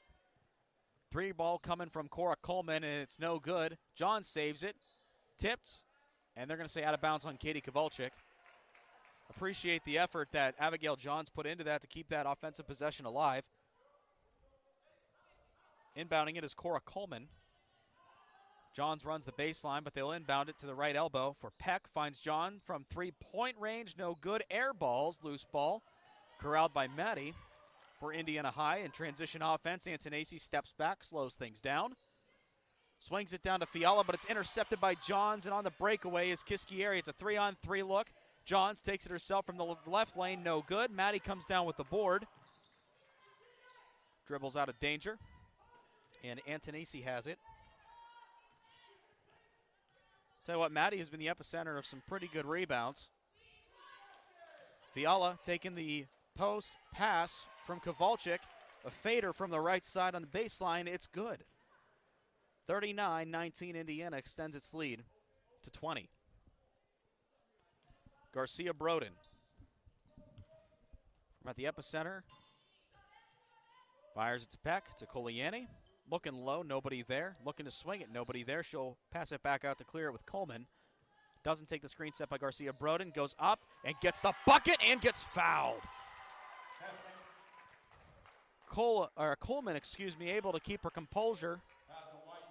On her way to the hoop through the left lane, she'll go to the line for a three-point attempt.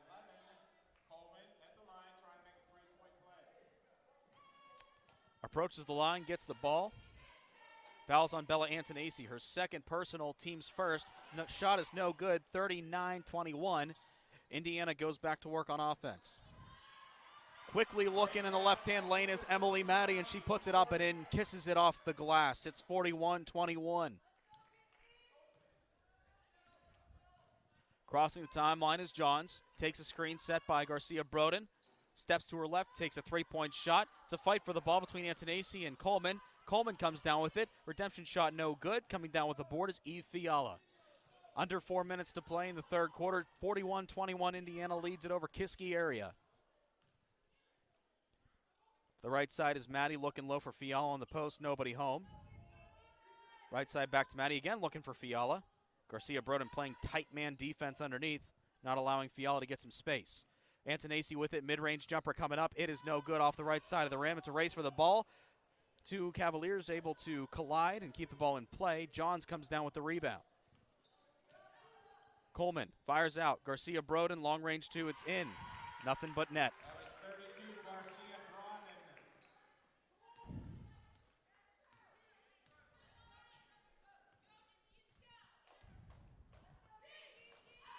Garcia Broden, taking the passes. Fiala up top at the foul line. Maddie from the right elbow passes it out to Antonisi.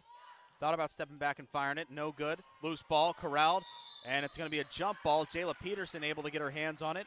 Initially grabbed by Cora Coleman. And we will have a media timeout. 2:54 left to go in quarter number 3. Indiana continuing to hold their strong lead over the Kiski area Cavaliers. 41-23 the score. It is an IRMC High School Sports Night. Coverage of Indiana High girls basketball on WDAD and Renda Digital TV. At IRMC, we have all of the necessary pieces in place to perform complex operations, including highly skilled and specially trained surgeons, their support team of experts, and advanced technology like the Da Vinci robotic surgical system. As a result, patients spend less time in the hospital, recover faster, and get treated close to home. So there's no reason to puzzle over where you should get your surgical care. The answer is right here at IRMC. Are you thinking of getting vaccinated? Talk to your doctor or pharmacist about the COVID-19 vaccine. The Health Initiative for Rural Pennsylvania would like to remind you that COVID-19 vaccines are available for children as young as 6 months. Talk to your doctor, your child's pediatrician, or your pharmacist if you have questions. You can also learn more by visiting vaccines.gov.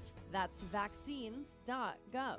Message made possible by the Health Initiative for Rural Pennsylvania.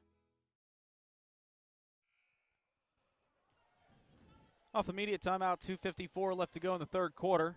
From 5th Street, Indiana High leading Kiski area 41-23.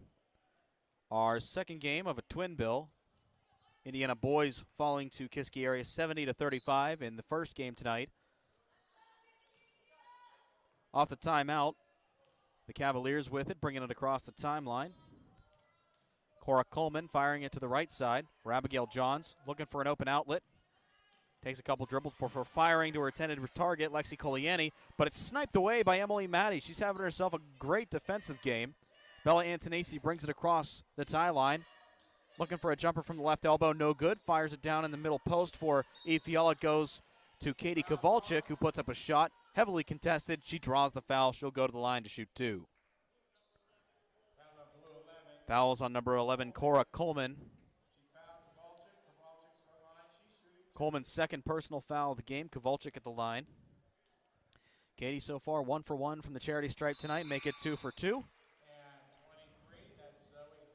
Zoe Holm checks back into the game. She's in for Abigail Johns. Kowalczyk putting the second up. And that one falls out, now shooting 66% from the charity stripe. 2 of 3 so far tonight.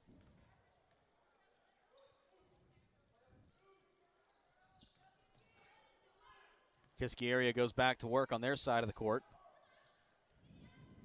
Emma Peck finds Coleman driving the right lane, and a defensive foul called on Eve Fiala. Coleman a little tripped up on the right lane, draws the foul. Fiala, that's Indiana's second team foul, Fiala's first of the night. From the baseline, Coleman inbounds, finds Koliani up on the right side, steps back, fires a long-range 3, and she's able to hit it. And an immediate timeout taken by Kiski area, 42-26, a minute 59 to go. And we will keep it right here for you as the Indiana dance team comes on out.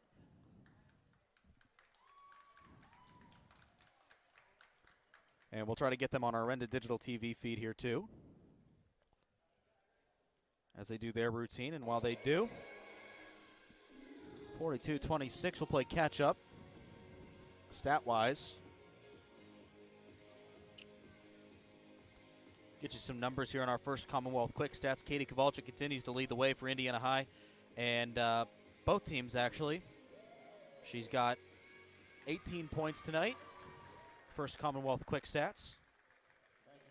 Bella Antonesi has 10 so far. Emily Maddie has 7. Great routine by the dance team. For Kiski, leading the way. Cora Coleman now has, she's not leading the way, but she's got 6 points tonight. Lexi Koliani has 9. She leads the way for Kiski area. Garcia Broaden has 2. Leading the way in rebounds for Kiski area is Abigail Johns with 4. Indiana takes it out, a minute 59 to go. Here in quarter number 3 from 5th Street. Welcome you inside our S&T Bank broadcast booth. Wherever you may be listening or watching on WDAD and also on Renda Digital TV. Jayla Peterson with it. Taking it to the left side for Indiana off the timeout. Emily Maddie with it up top. Nearing the right side. Finds Kowalczyk on the right post. Heavy defensive pressure forces it to pass it out to Emily Maddie. Peterson looking to Kowalczyk this time at the left. Antonesi fakes a shot down to Fiala in the post. Hook shot from the right, no good. Coming down with it is Zoe Holm. A minute and a half to play in the third. 42-26, Indiana leads Kiski area. Emma Peck matched up against Fiala. Almost had a little bit of daylight, but she picks up her dribble, fires it out to Koliani. Fires it out. Garcia Broaden with it. Lets her offense set up. Holm on the left side takes a screen set by Garcia Broaden, but she fires it out. Peck at the top of the key, under a minute to play. Garcia Broaden on the left side, driving inwards. Matched up with Kowalczyk, and Fiala goes up, but she's able to overcome both and gets it in. 42-28 off the shot by Garcia Broaden. Antonesi brings it across half court. Slows things down for a little bit. 40 seconds to play in the frame. Peterson holds it. Lets the defense come to her. 28 seconds. She's just going to hold on to it. Talk about catching your breath. Now the 5 count starts. 20 seconds to play. Almost wasted a good 20 seconds just holding the ball. Maddie with it on the right side. Defense collapses on her. Antonesi with it. 10 seconds to play in the quarter. Peterson in the left side corner, playing for last shot, but she's fouled just right beside the sideline. They'll take it out in front of the spectator section. 6.2, the clock frozen. Fouls on Cora Coleman, her third personal, team second. Peterson inbounds. Antonacci up top. Clock continues to roll. Limited time. Fiala over to Kowalczyk. Beautiful execution on offense, and that brings us to the end of the third quarter. Last second bucket leaves our score 44-28 in favor of the Indiana Little Indians. Fourth quarter of action coming up on an IRMC High School Sports Night. Coverage of Indiana High girls basketball on WDAD on the radio side and our Renda Digital TV stream presented by the Bowser Minnick Funeral Home. Athletic contests involve strength, determination, and perseverance. The team at Bowser Minnick Funeral Home in Indiana is proud to be the presenting sponsor of all the Lil Indians video broadcasts this year. A great game plan involves advanced planning and preparation for the unknown. Anyone can create a plan at any stage in their life. For help with your family's advanced planning, reach out to Bowser Minnick Funeral Home in Indiana and at BowserMinnick.com. Bowser Minnick Funeral Home, celebrating each life as uniquely as it was lived.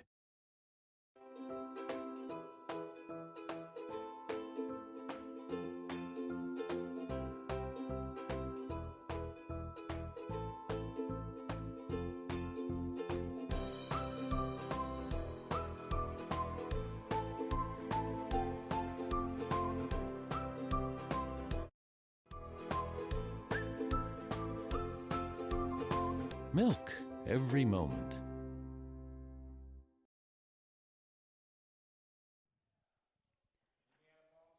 Final set of 8 minutes on the clock. 8 minutes away for Indiana to seal a win and even up the doubleheader at 1 game apiece. Jayla Peterson gets the inbound to start the quarter for Indiana High. Brings it across the timeline, opts to go to the right side for Emily Maddie. Takes a screen set by Eve Fiala, but the defender in Koliani able to get around her. Bella Antonacci fires it to the foul line, and Katie Kowalczyk looking for the left-hand post for Fiala. Swings it out, three-point range from the corner for Maddie, no good. We'll consider that a pass over to Eve Fiala with the rebound. Up, gets the bucket and the foul. Eve Fiala gets it to Fala. She'll go to the line to shoot one. Fouls on number 32. Rakaya Garcia-Brodin, that's her third personal. Fiala can't capture off the three-point play. It's 46-28. Bringing it across, Cora Coleman finds Emma Peck on the right side, up top. Koliani, quick shot, three-point range, no good. Rebounded by Fiala on the defensive side. Maddie looking for a bounce pass, telegraphed and read easily by the defense. Kiski area goes back to work on offense. Taking it from the left side, they'll slow it down. Garcia-Brodin up top. 7:04 to play in the final quarter. We've played a full minute now. Peck up top, Koliani.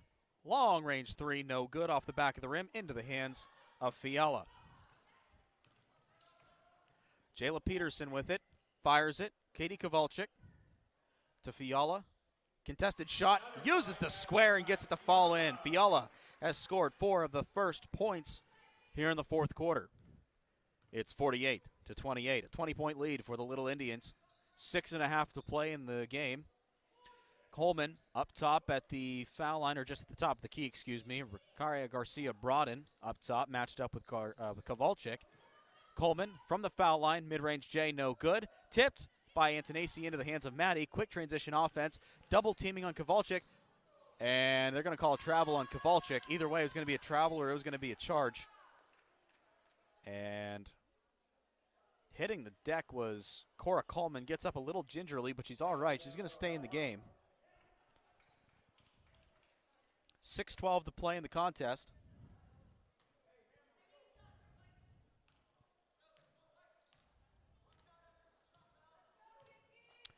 Bringing it across the timeline, Coleman fires it to the left side for Koliani. She's got her. Driving the baseline, reverse layup, it's no good. Maddie with another board. She's now got 5 in the game, second in rebounds on the team, behind Eve Fiala.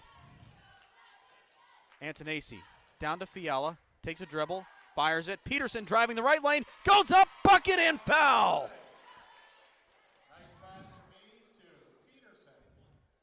Temporary 50-28 lead for Indiana. Peterson looking to cap off a three-point play. Gets the ball, fires it, and converts. 51-28.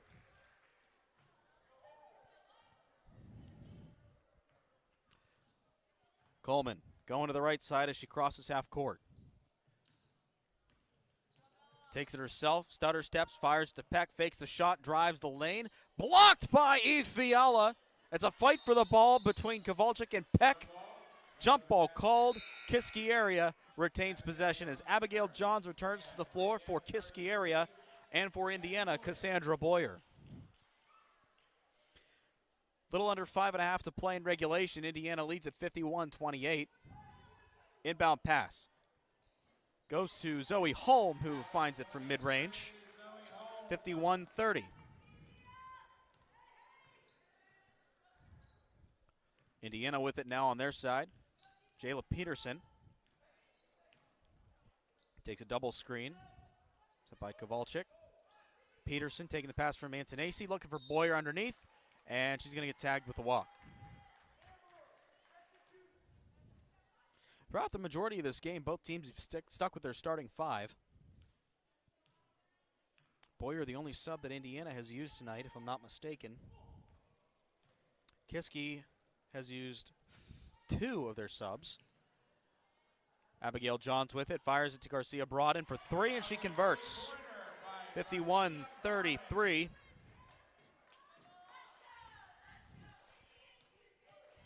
Cavaliers were just waiting for Garcia Broaden to find some daylight from 3-point range.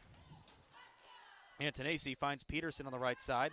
Takes a screen by Kowalczyk from the left elbow. Up and no good. It's a loose ball. Peterson able to follow her shot. Assisted by a tip from Boyer. And it rolls into the hands of Katie Kowalczyk with 4:17 to play. 51-33, Indiana leads it. Antonacci up top. Looking to the right for Boyer. Scanning the vicinity. Taking the screen by Kowalczyk, fires it to her. Fading to the right, no good. Loose ball. Garcia Broaden had it, but knocked out by Peterson. Kowalczyk from the left elbow for 3 range. Antonacci for 3, no good. Tipped and corralled by Abigail Johns. The Cavaliers go back to work under 4 minutes at 3:50. Taking it from the left lane, no good, and they're going to call a shooting foul on Eve Fiala.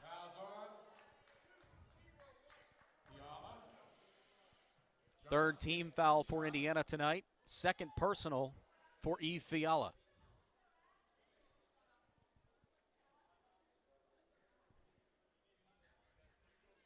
And there's a brief hold-up. I think they're looking to see if this will be a media timeout. Yes, and they will take it. 3:46 to go at the media timeout in regulation. 51-33, Indiana leads Kiski area on an IRMC high school sports night. From our S&T Bank broadcast booth, it's Indiana girls basketball on WDAD and Renda Digital TV. At IRMC, we have all of the necessary pieces in place to perform complex operations, including highly skilled and specially trained surgeons, their support team of experts, and advanced technology like the Da Vinci robotic surgical system. As a result, patients spend less time in the hospital, recover faster, and get treated close to home. So there's no reason to puzzle over where you should get your surgical care. The answer is right here at IRMC.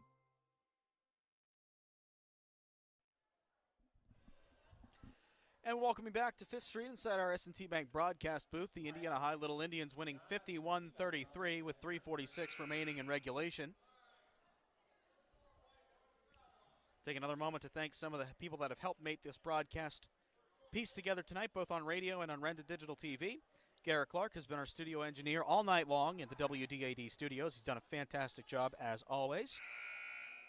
And here at the S&T Bank broadcast booth, Joe Weister has been an excellent cameraman tonight. Peyton Trollinger has been our pilot commanding the 747 from our Renda Digital TV side. Loris Slobodnik has been our statistician. Abigail Johns fires the first of 2 up off the media timeout. It's no good. And we also want to thank the Bowser Minnick Funeral Home for making our Renda Digital TV stream possible tonight. Johns fires the second up. Makes 1 of 2. It's 51-34. Fiala inbounds it. Some full court pressure applied by Kiski area. Double teamed, and Bella Antonacci will call for a timeout with 3:41 remaining. We will keep it right here for you. And let's give you a little bit of a summary of this game so far. Indiana broke out on 2 separate runs in the first quarter that gave them a solid lead at the end of one, 20-5. thanks to runs of 7-0 and 13-0 after they gave up 7 points in the middle. In the second quarter, Kiski area, finding their rhythm, was able to bring it within 1, but Indiana still outscored them 13-12. Then in the third quarter, both teams knotted it up at 11 apiece. So you kind of see a little bit of a theme here. The margin of points, that is, the point differential, if you will, has gradually decreased as the game has gone on. And now Kiski area, if they can win this quarter, comeback's not too far off for them, but Indiana has been prolific on offense tonight, and we'll take a look at some final stats at the end of the game. And we will talk to, hopefully, Coach Otto Peterson. We were looking to talk to Greg Lazanik, the head coach of the boys team, after the boys game, but, well, he never showed up. So, and that's awful. I was going to make him our color analyst, but just kidding. Hopefully to get some comments from Coach Peterson and a couple of his players after the game, should Indiana solidify this win.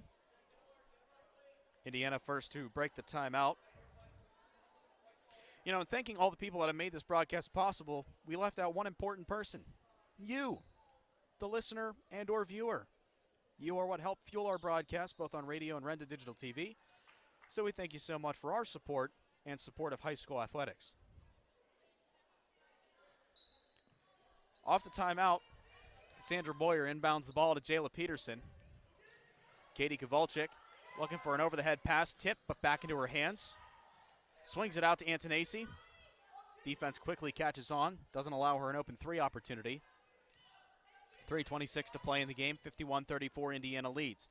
Peterson takes the handoff, takes a screen by Fiala from the right lane, a contested layup. Doesn't get the bucket, but she draws the foul. Foul charge to Rakaya Garcia-Broaden, and if I'm not mistaken, that's her fourth. That is her fourth. And quickly off the bench, Lexi Coliani coming in. Fifth team foul for Kiski area.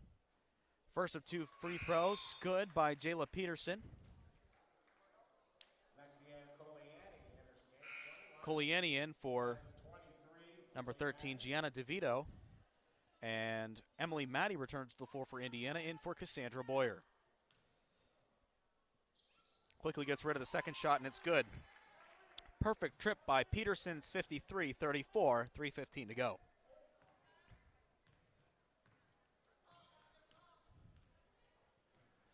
Coleman looking for somebody up top, but Antonacci right in her face, cutting off her line of vision, but she's able to get it off to Garcia-Broaden, who finds Coliani from the corner three on the right side, no good. Antonacci coming down with the rebound, 2:52 to go in the game. Crossing the timeline, slowing things down. Crosses over to the left, but she'll regroup up top. Finds Fiala at the left elbow, handoff no good. Now gives it to Peterson. Dishes it to Antonacci in the left-hand corner. Dishes it inside. In the post for Fiala, goes up and one. Brought a defender with her on the left arm. She's able to put it in rather easily. Temporary 55-34 lead.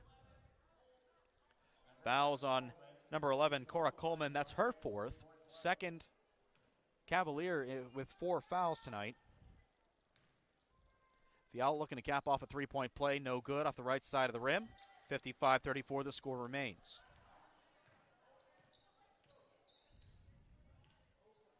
Up top, Johns on the left side from the elbow, puts it up. Might have been deflected slightly off the rim. No, they're not going to say it was deflected. Goes out of bounds, and here comes the youngsters. Boyer returns to the floor for Indiana High. Sarah Todd is in, as well as number 32, Stella Stossel.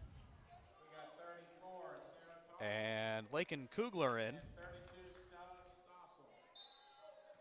Don't think I'm missing anybody. Boyer, Kugler. Emily Ferraro also in. And Julie Antonacci. Wait a second. Either way, Lakin Kugler from the right side post. She's up and in. 57-34.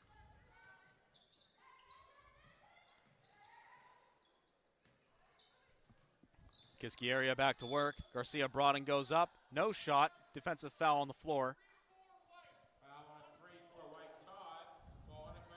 Sarah Todd tagged with the foul.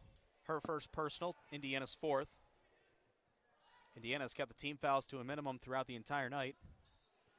Corner three coming off the inbound pass, and that's converted by Gianna DeVito. 57-37.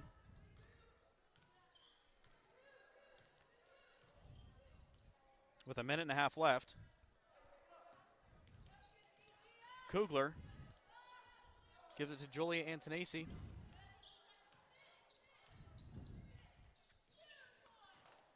To the left side, Kugler. Minute 18 to play, takes a screen set by Todd over to Boyer on the right side. Along the perimeter, steps back, gives it to Julia Antonesi on the left. Looking for Boyer, goes through her legs and out of bounds. Kiski ball.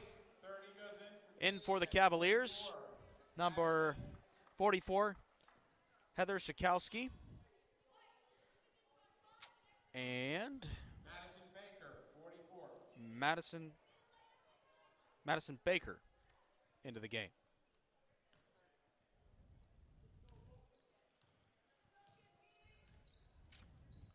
Bringing across the timeline, Emma Peck at the minute mark. Indiana will win this game. And a carry called.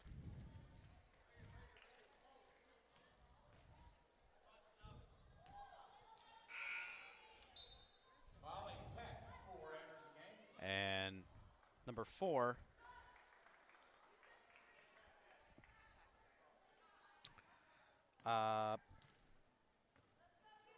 there's Amaya Peck. She's not number 4 on the roster, but adds to the narrative all night. Indiana back on offense. Loose ball corralled by Sarah Todd. Fires it up top. Julia Antonesi opts to go to the left. Looking for Sarah Todd. Cross-court pass to Boyer. Looking for an opening along the baseline. Can't find it. 30 seconds to play. Julia Antonesi with it. Fires it over to number 11, Lakin Kugler. Already 2 points for her tonight. Back to Antonesi up top. 18 seconds to play. Looking for a little bit of room. Back to Kugler on the right side. Takes a screen set by by Stella Stossel. 32 is Stella Stossel. And Stella Stossel able to put the cherry on top of this game as the clock expires. And Indiana High, the girls, beat Kiski area 59-37. Now final score from Fifth Street. We'll take a timeout. Our post-game show is next, presented by First Commonwealth Bank. First Commonwealth Bank, time to be first. Member FDIC. Indiana High beats it 59-37 over the Kiski area Cavaliers on an IRMC High School Sports Night on WDAD and Cat Country and Renda Digital TV. Are you thinking of getting vaccinated? Talk to your doctor or pharmacist about the COVID-19 vaccine. The Health Initiative for Rural Pennsylvania would like to remind you that COVID-19 vaccines are available for children as young as 6 months. Talk to your doctor, your child's pediatrician, or your pharmacist if you have questions. You can also learn more by visiting vaccines.gov. That's vaccines.gov. Message made possible by the Health Initiative for Rural Pennsylvania. Athletic contests involve strength, determination, and perseverance. The team at Bowser Minnick Funeral Home in Indiana is proud to be the presenting sponsor of all the Lil Indians video broadcasts this year. A great game plan involves advanced planning and preparation for the unknown. Anyone can create a plan at any stage in their life. For help with your family's advanced planning, reach out to Bowser Minnick Funeral Home in Indiana and at BowserMinnick.com. Bowser Minnick Funeral Home, celebrating each life as uniquely as it was lived. Whether your goals include college education funding, retirement planning, generating income, or reducing taxes, at Crimson Wealth Management Group, we've got you covered. We make it easy for you to make the right decisions by offering you access to a comprehensive array of investment products and wealth management strategies under one roof. One stop for all your financial needs. Crimson Wealth Management Group is committed to helping you pursue your goals, whatever they may be. Stop in and speak with me, Doug Steve, today. You'll be glad you did. Securities and advisory services offered through LPL Financial, member FINRA SIPC. Sets S&T apart from other financial institutions is that they are visionary. Now, we understand that it is partially about the numbers, but they know it's not just about the numbers. It's about the management team, it's about the strategic and business plan, it's about how the team is going to execute on that. In short, S&T gets it. Quite honestly, we couldn't have done it without S&T.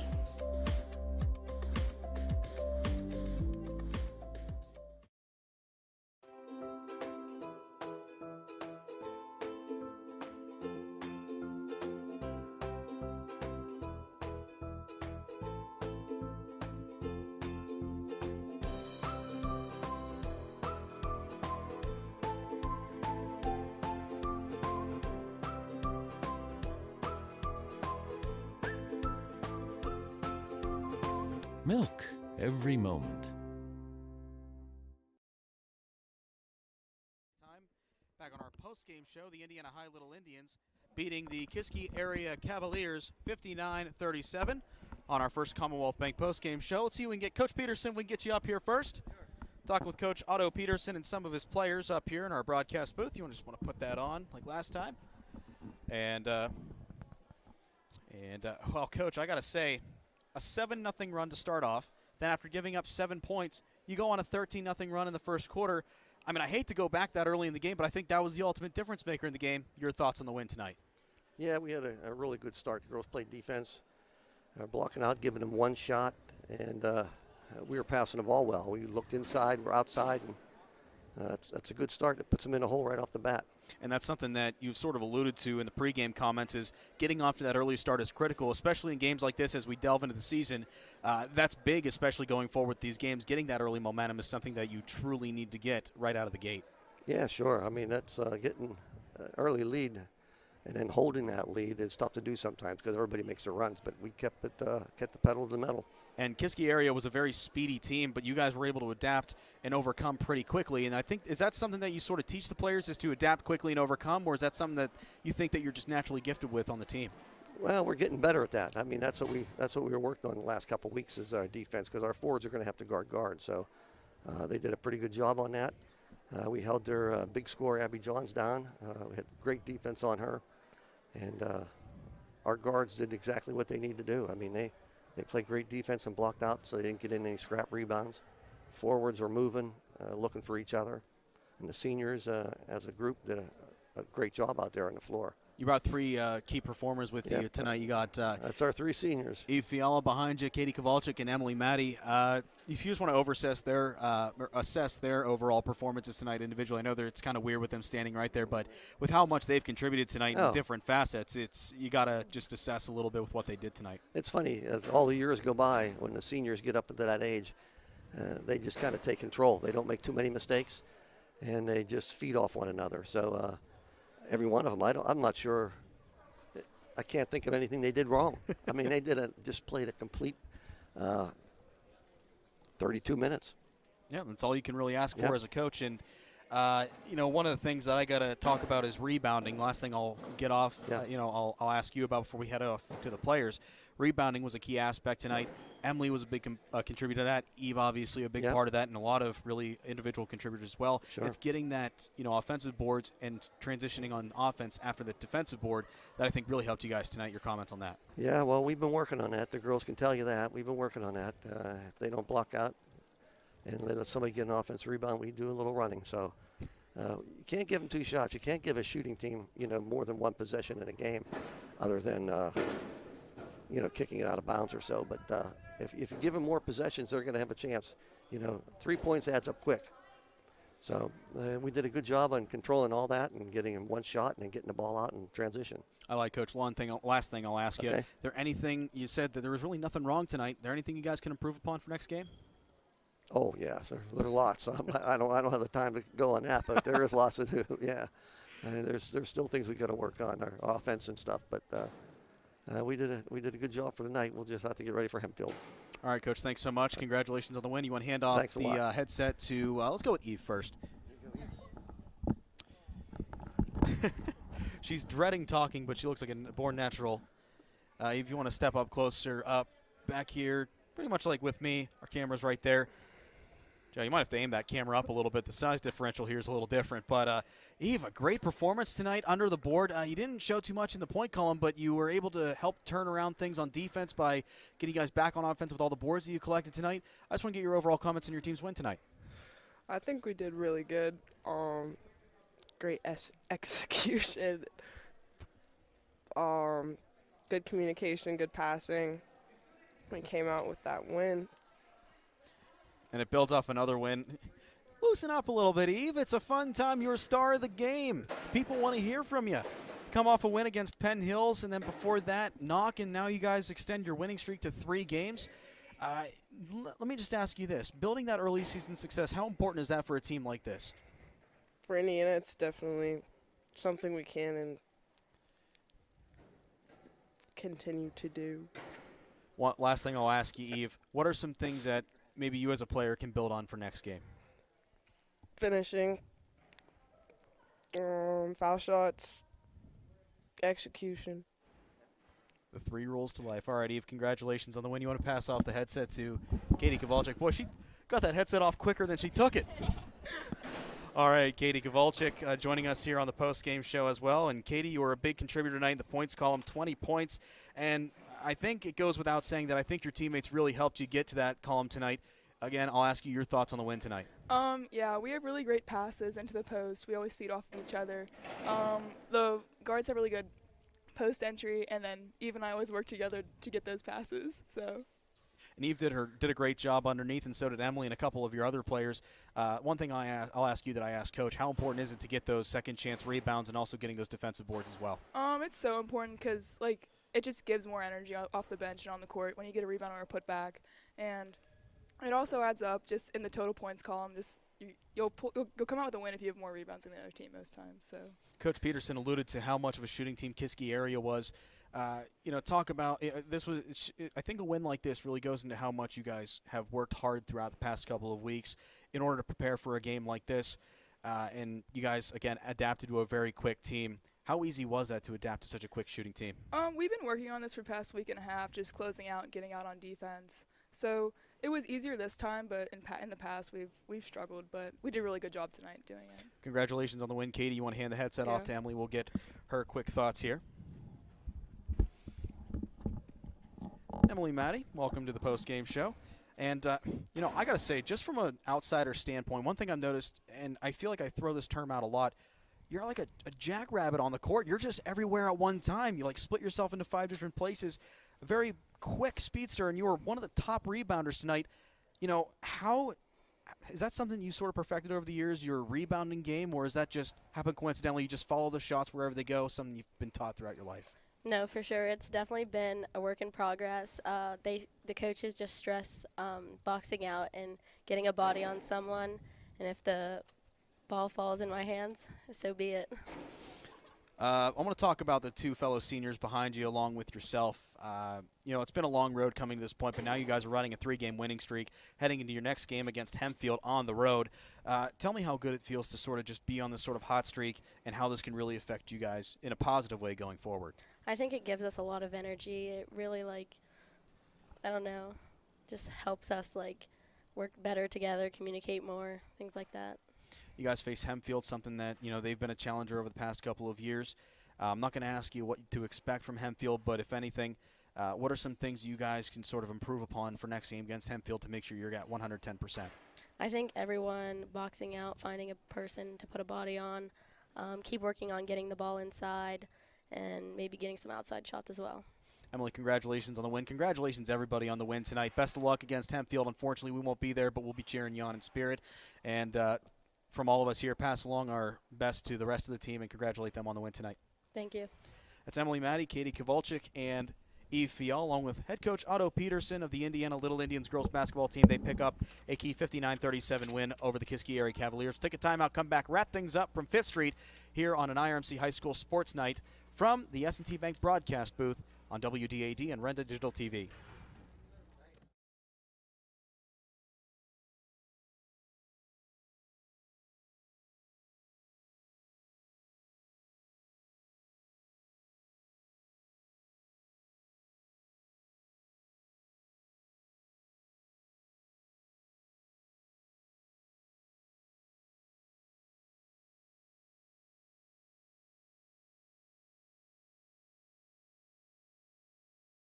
Athletic contests involve strength, determination, and perseverance.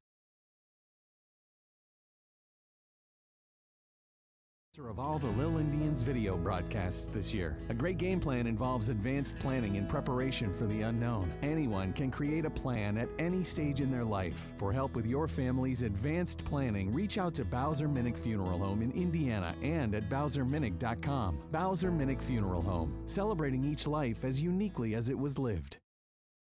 Are you thinking about getting vaccinated? Talk to your doctor or pharmacist about the COVID-19 vaccine. The Health Initiative for Rural Pennsylvania would also like to remind you that COVID-19 vaccines are available for children as young as 6 months. Talk to your doctor, your child's pediatrician, or your pharmacist if you have questions. You can also learn more by visiting vaccines.gov. That's vaccines.gov. Message made possible by the Health Initiative for Rural Pennsylvania. At IRMC, we have all of the necessary pieces in place to perform complex operations, including highly skilled and specially trained surgeons, their support team of experts, and advanced technology like the Da Vinci robotic surgical system. As a result, patients spend less time in the hospital, recover faster, and get treated close to home. So there's no reason to puzzle over where you should get your surgical care. The answer is right here at IRMC.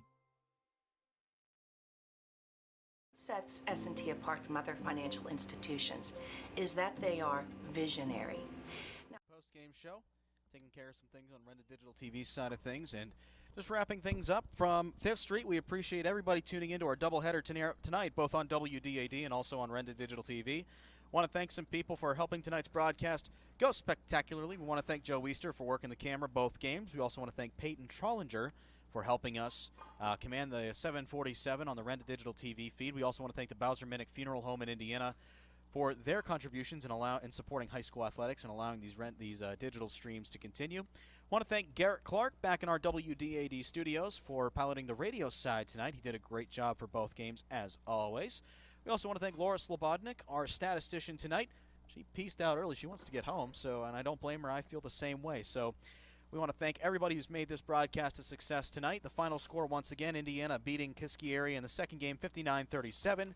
Back in the first game, the boys of Kiski area beating Indiana by the score of 70-35. We'll have individual stats in our post-game report, which will come out tomorrow morning in our sports cycle on WDADradio.com.